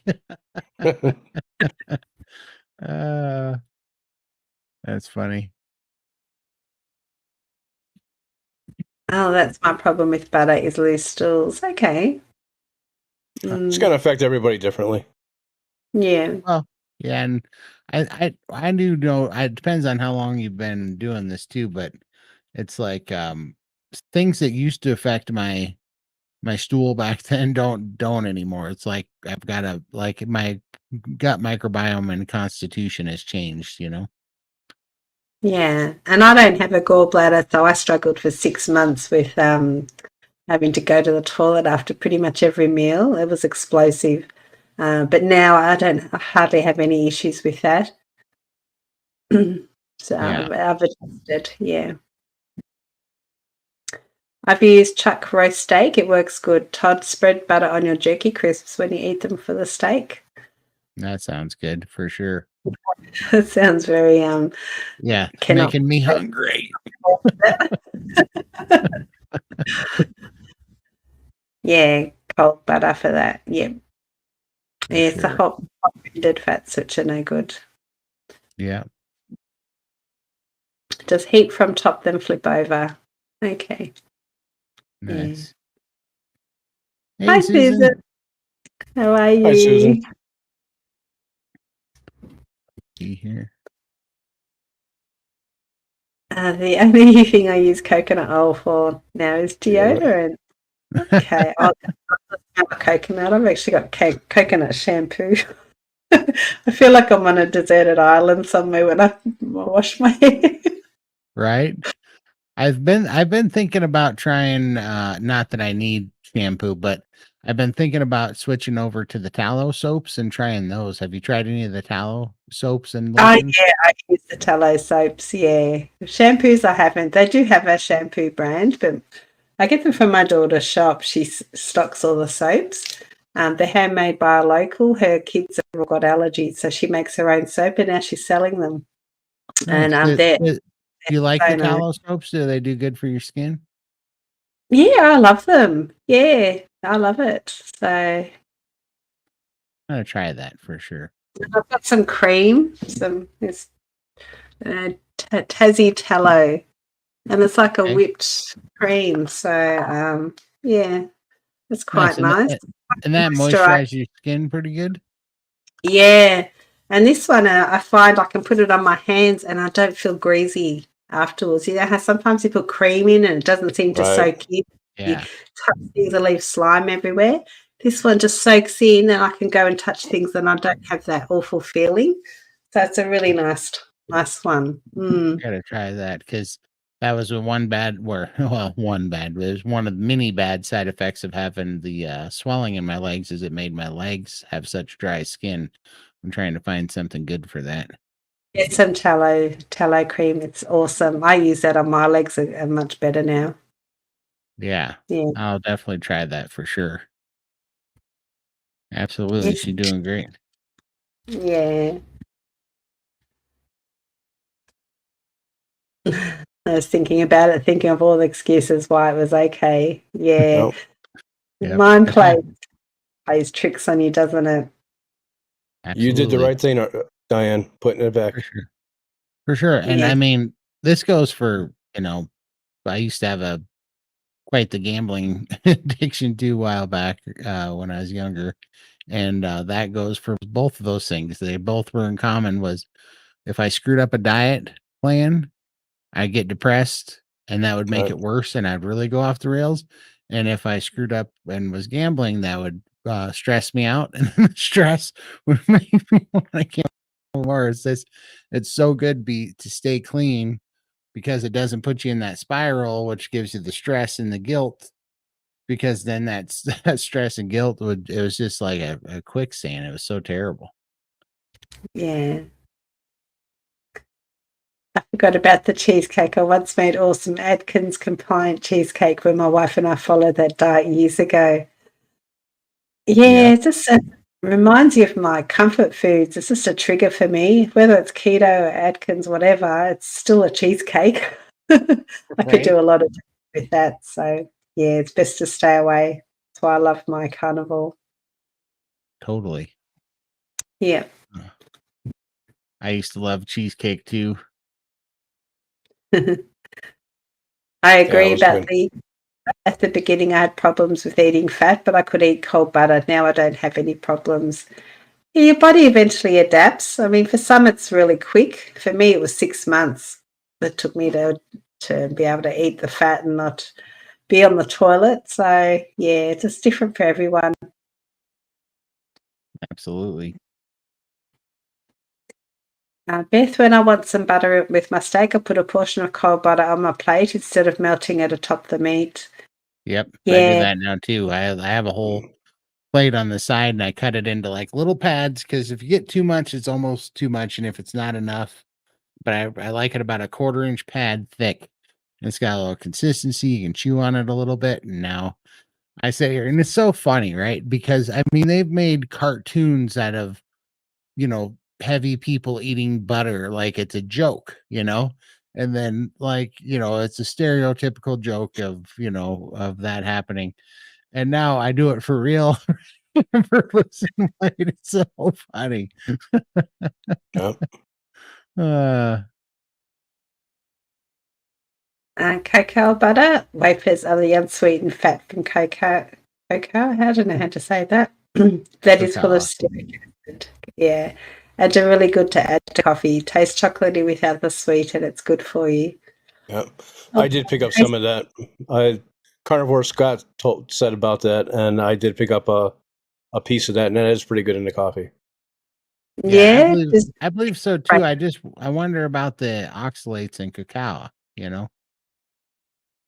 From what I understand, he said it was pretty clean. I gotcha. I don't know. This is the minutia of the carnivore purist talks, I know. which I don't care at all. Like if it works for you, absolutely do it over and over and over again if it's working. I'm just trying to get rid of the artificial sweetener. So when I do use that, I don't put no sweetener in. Have you listened to a really smart guy on YouTube talk about this lemon drink that he used to use? That chocolatey taste. I just think that might be. I just keep wanting to drink it. That's what. It's really not that strong. Dr. Chafee uses beef tallow for moisturizer. He raves about it. Yeah. And he's got good skin, doesn't he? He looks awesome. So he does.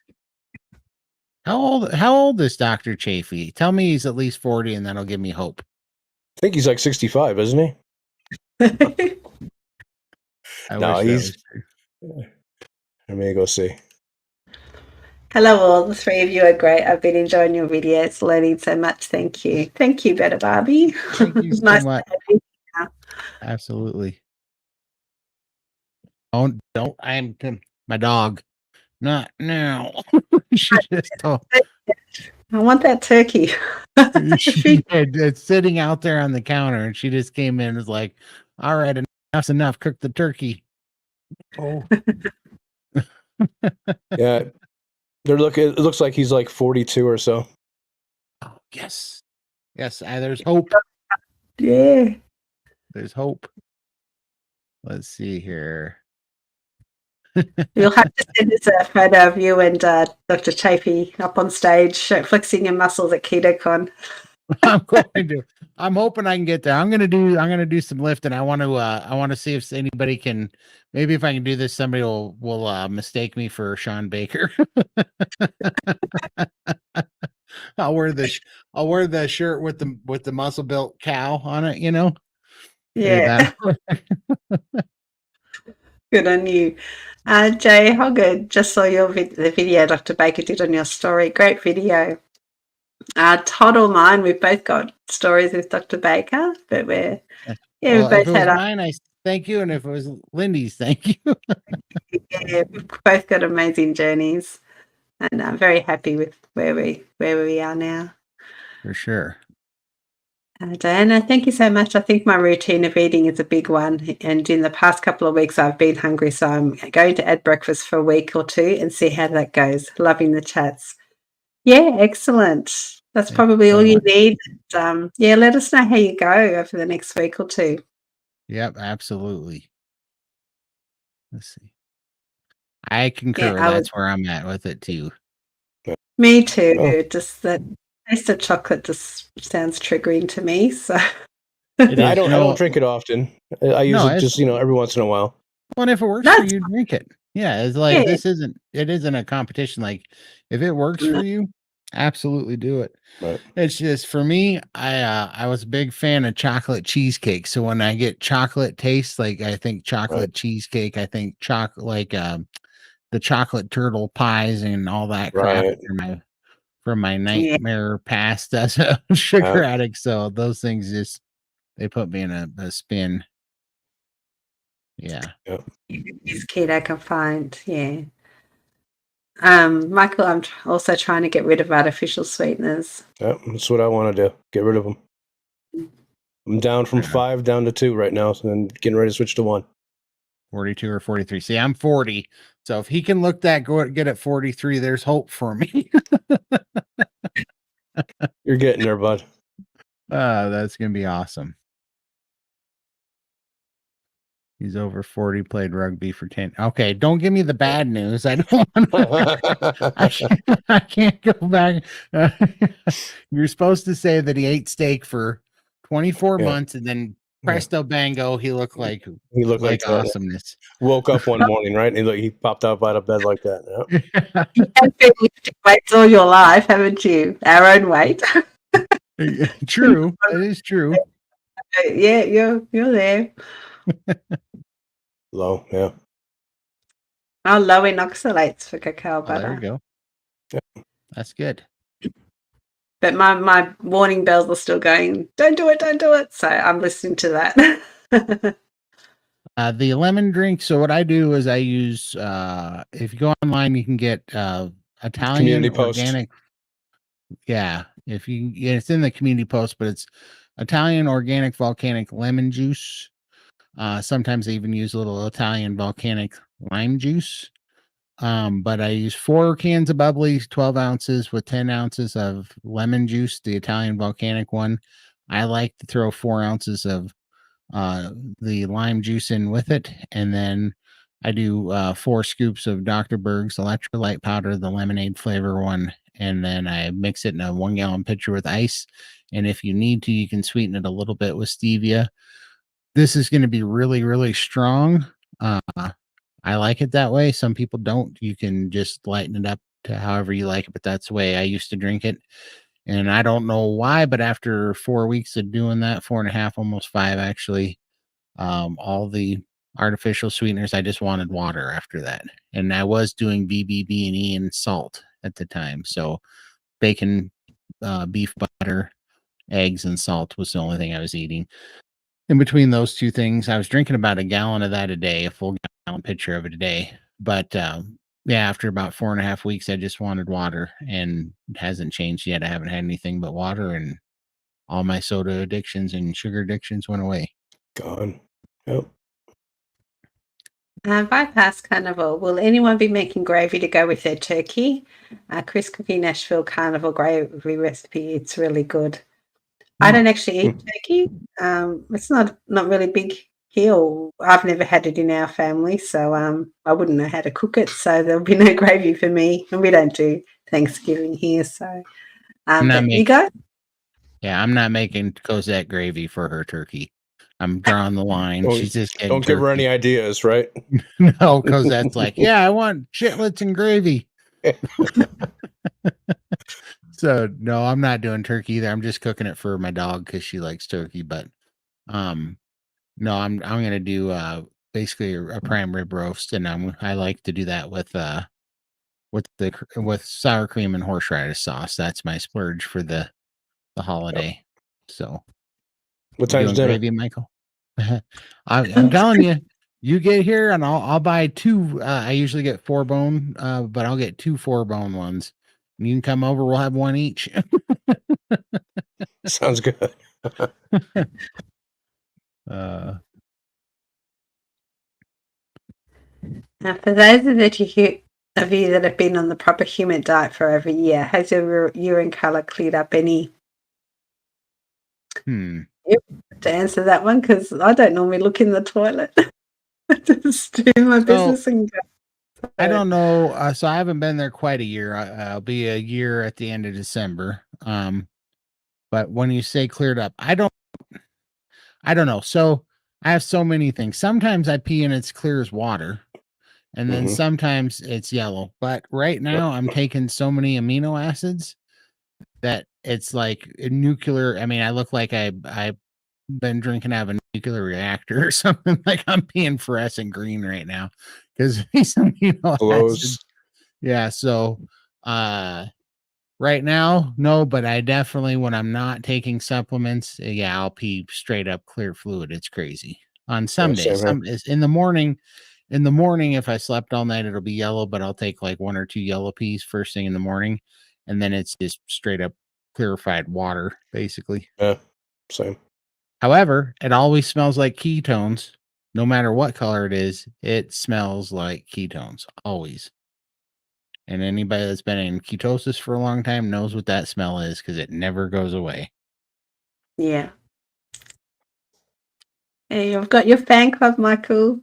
It does. And Michael, this is his first time streaming to his channel, and he's got peeps over there. Go definitely subscribe to Michael's channel. Yes, please. Michael, put your channel out there, did you? Yeah, I will. Yeah. Yeah, Yeah. subscribe. I don't even know if I know what your channel is. I gotta go subscribe to your I channel. don't want you following me. Oh, So I really? can't. I'm teasing you. You know that. That's why, when I talk about you, you're gonna find out. Absolutely. Oh yeah, Chris Cooking Nashville. He's got the craziest recipes, and I think they look amazing. I just it's his stuff is so intricate that I'm just like, I don't think I'm ever doing that because there's so many parts and pieces to it. But his stuff looks amazing. Definitely for a social occasion, I'll definitely go and check them out the recipes. But just for day-to-day stuff, I just keep it really simple. Yeah, I think that's kind of key to keeping it. But yeah, for holidays and stuff, absolutely. If you have kids and you're trying to get them to eat carnivore, you've got to, that's a good point. Definitely if you've got kids, because I do True. like the variety. And yeah, my kids are all adults now, all grown up, so I don't have to worry about that. I only have a dog, and that dog does make me actually cook more for her than I do myself, though. One day she wants turkey, and the next day she won't eat it. So I agree with you there. This week I just got a kind of grape Waterloo bubbly to try. Okay. Yeah, I've heard so much about bubbly, but I don't think we have that here. It is pretty good stuff. Like I wonder, it makes me raise an eyebrow every time I drink it though, because I like it. It doesn't bother me, but it just says water and other natural flavors is all that's on the ingredient list. And it's like, what do you mean by other natural flavors? Like it makes me raise an eyebrow every time.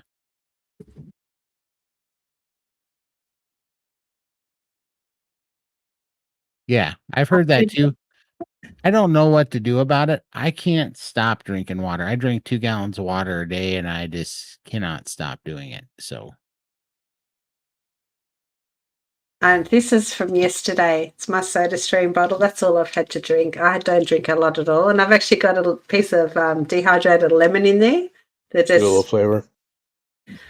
because I've got a bit of a flu bug, and I just think vitamin C is going to be good for me.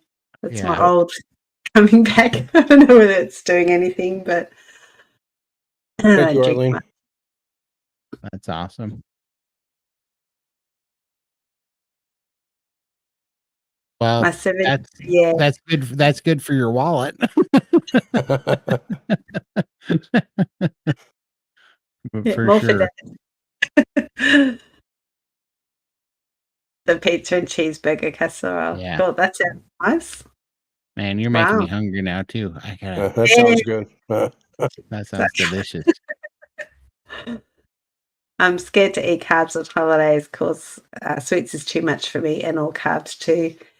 Yeah, I'm frightened to go down that spiral, so I choose to stay strict for that reason. Yeah, absolutely. Recent carnivore parents struggle with what to feed their children. Do you follow Nisha Berry? She's got the two children, and does a lot of recipes and talks about how she feeds her kids. So you might get some more ideas off her as well. But they talk about how to have the kids when they go to school, to parties and things like that. So yeah, absolutely. Well, let's see. I think the funny story for today, I think, was when I was I think I was 14 or 15. I was working at this we're electricians, and I was working for my dad, and we were working at this hotel in West Yellowstone, Montana. It's called the Gray Wolf Inn. We're working there, wiring that building, and I was I'd only been working construction about a year, and I had to get some winter clothes that were going to fit. So I ordered a pair of Carhartt bib overalls, and I don't know if anybody knows what those are, but I had to order them in a size 72. I still remember it was size 72. I ordered them in, and so that they'd button up. Well, they came, and I guess they thought I was going to be somewhere about 7'2" or something, because they had so much strap on the shoulders where the overalls came back down. So I was only, 5'9.5" when these things came in. So I had to take tape, and I had to pull all the straps all the way down. So the pockets that are usually down here and they put stuff in. I had those pockets pulled all the way up to my neck, right? And the little X straps on the back that would go down, they were supposed to be mid back. That little V, that X was right here on the back of my neck. So my head was getting pinched by the pockets and the back V on there. And I used electrical tape to tape up the straps, and then I had the legs all curled up on the feet. And so I come walking up on the job site looking like a spectacle, and my brother and another guy that was working with us just busted out laughing. And they're like, "Good Lord, what are those?" Because I look like I was Christmas wrapped in Carhartt bib overalls with these things on. But they had to be that big to fit around my waist, because my waist was so big, my shoulders. So they start laughing. He's like, "You look like the Pillsbury Carhartt Doughboy." I was laughing. He goes, "What on earth is going on there?" And I said, "I had to special order these, and I guess they thought I'd be taller." And they got here. So yeah, I'm wearing these bib overalls. I got a whole truckload of 4-inch EMT conduit to unload. And I was so heavy, I hated walking. Just could not stand walking. And so I would put 4 or 5 sticks of this conduit on my shoulders, which is just a mountain load of conduit, and I'd start walking it in 4 or 5 sticks at a time, because I'd rather take five sticks at once and bear the weight than make multiple trips. So I started taking them in there. And my brother Ty is a pretty big guy, but he's just taking 2 sticks. I'm a little shorter than him, but I'm taking 5 sticks because I hate walking. These ciders are out there. And they came up to this hotel, and they came from down south somewhere, and where football's a big deal. Where I'm from in Montana, football's not that big a deal, and I didn't play sports. But yeah, I still remember to this day, because this guy goes, he's watching me, and him and his buddy are watching me, and it's starting to he's starting to make me a little bit uncomfortable because these guys are watching me walk back and forth, and it was seeming funny. Anyhow, he sees me packing all this pipe, and he goes, I still remember this day because he goes, "How old is you?" That was what he said to me. "How old is you?" And I was being a smart butt, and I said, "I is 15." you know, and he goes, "Our high school football coach will buy your family a house." You guys, if you come down, because it's me and my brother. He goes, "If you guys come down and play for our football team." And I was laughing. He goes, "You play football, right?" And I'm like, "No, I don't play football." But yeah, so we were doing that. That was kind of funny. Load the pipe in there. Then I go in the brand new bib overalls. I go in there and get up the third floor. Well, if you've ever worked in a construction site, they build temporary wood steps in the building. And I was hustling. My brother was running my tail off. And so I had made it up these stairs just fine, pulling the pipe up there. And then, but then I was hustling to go get some parts from downstairs, and I took off running, and I hit that first set of stairs on third floor, and I busted the entire set. It was a double flight. So it goes up, hits a landing, goes up this way. That's all the stairs worked all the way down. And I hit that first flight, and I busted the middle runner. It was a 2x6. I busted it, and I fell straight through those stairs, and I landed. I was grabbing, there's sidewalls, that are open studs because there's no sheetrock on it. And I'm grabbing studs that are breaking in my hands on the way down. And I hit the stairs behind me, which cracked, and I landed on them, and I was busted up. Like I didn't break anything, but I was sore. But I hit those stairs below me. I get up, I stand up, and on that platform, on that middle platform, was the owner of the hotel, the superintendent for the construction company, the general contractor that was there, and the project manager for the construction company, who was also the safety guy. He just watched me fall through an entire set of stairs and land down. And so the superintendent, his name was Fred. His name was Fred. And Fred goes, and they used to call me Big T. He goes, "Jesus, Big T, are you okay?" And I stood up, and I'm trying to shake it off like it's no big deal and laugh it off like I do. And I'm like, "Yeah, Fred, I'm fine." And I look up, and I see the owner's eyes about this big. And I see the safety guy's eyes and everybody, and they're just looking at me like, "Holy crap." Because I just fell right in front of them. The worst people I could have fallen in front of. But yeah, I'm standing there, and this is wintertime, West Yellowstone, Montana. It is freezing. And I'm standing there, and I'm feeling a breeze, and I can't figure out why my brand new bibs split all the way from the crotch all the way down. My butt was hanging out, my underwear was hanging out, and I had blood coming off my leg because I'd hit my shin all the way down. So I'm sitting there bleeding, underwear out. I was like, "I'll be right back. I gotta go change. I'll see you guys in a minute." So I limp off. I get in the truck. I drive back to our apartment we were staying in. I get my second pair of overhaul bids. Thank God I ordered 2 pair of those giant things. Had to spend time taping up the stupid things and came back. My leg was pretty beat up. It was pretty funny, but I came back and they were reframing all, because there's 2 stairwells and there was 3 floors, so it was actually 6 flights of stairs that they reframed just because I was running around that building and they didn't want to have another accident and get sued. It was pretty funny. Not my funniest story, but it was, if you would have been there, you would have seen the damage that happened. It was hilarious. You should have seen it.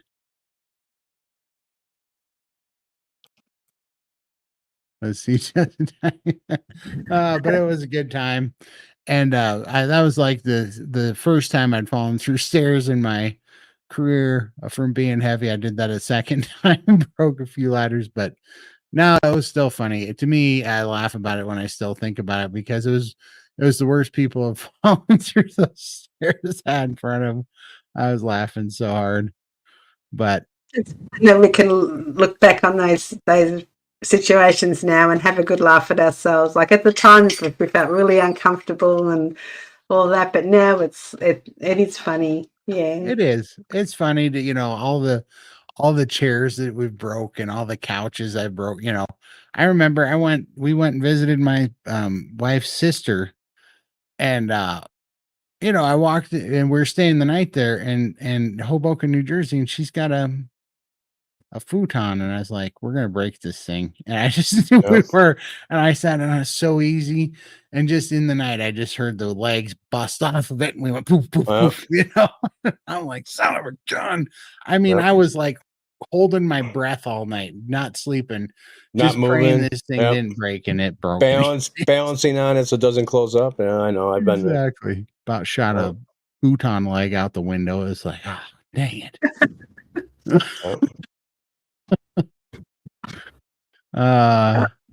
Doug, thank you. It was a bit emotional, but yeah.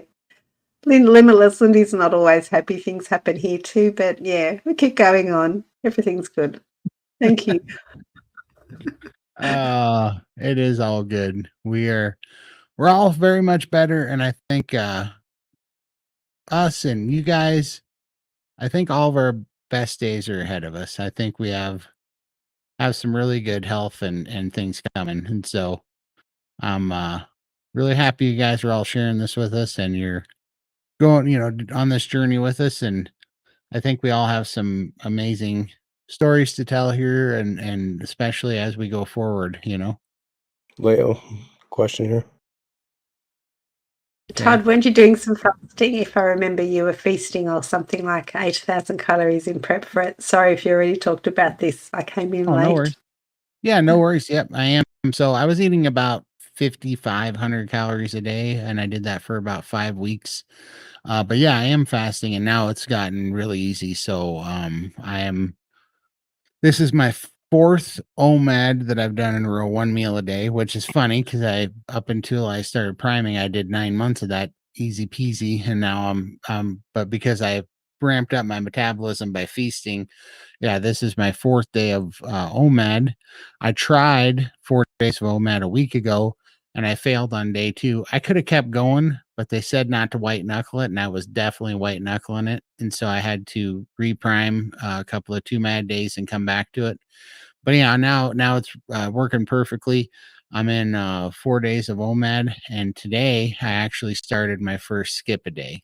So today I haven't eaten at all, and I will not eat at all till tomorrow. And then tomorrow I will eat 2 meals, and then the next day I won't eat at all. So right now I'm doing 2 MAD and skip. I do 5 of those, I believe, and then I believe after that I have 1 or 2 72-hour fasts is where I'm at right now.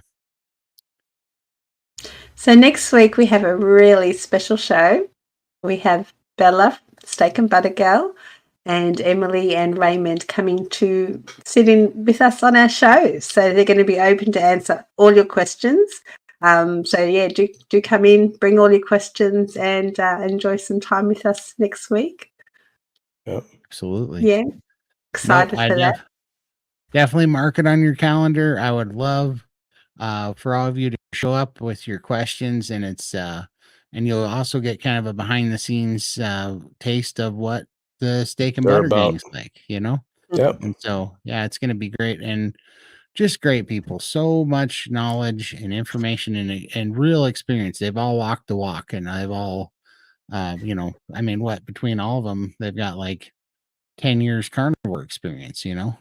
Yes. Yeah. It's just going to be amazing. They're just so inspirational and motivational, and that's why I love sitting in on the meetings.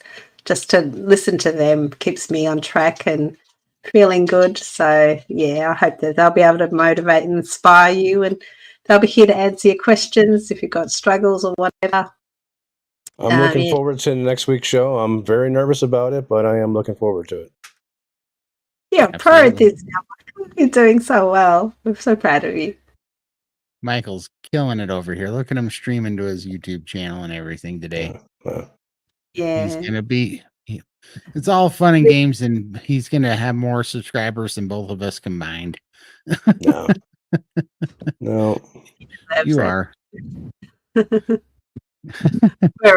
at now. Todd, we've been, had our stories for a little while now, so you're new, Michael. Yeah. So it's your turn, man. What time for Mountain Standard Time? Mountain Standard Time, I believe We're gonna check into our channel, and we're gonna post it on all of our channels, and you'll see it in the up and coming here in the next couple of days. But I believe it's going to be the same time. So Mountain Daylight Time, it would be 1 p.m. I believe. So Mountain Standard Time, I'm not sure what the difference there between Mountain Standard and Mountain Daylight is, but Mountain Daylight Time is 1 p.m.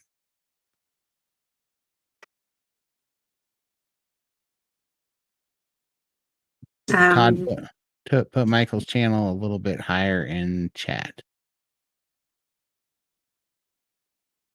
A bit Did higher you in want to chat. post it again, Michael? I posted it. Maybe post it one last time. Yeah. We got to get you in there. Oh, he found it. Thank you very much. Let's see here. Yeah, there he goes. Yeah, definitely subscribe to him. Yeah, and Bella's awesome.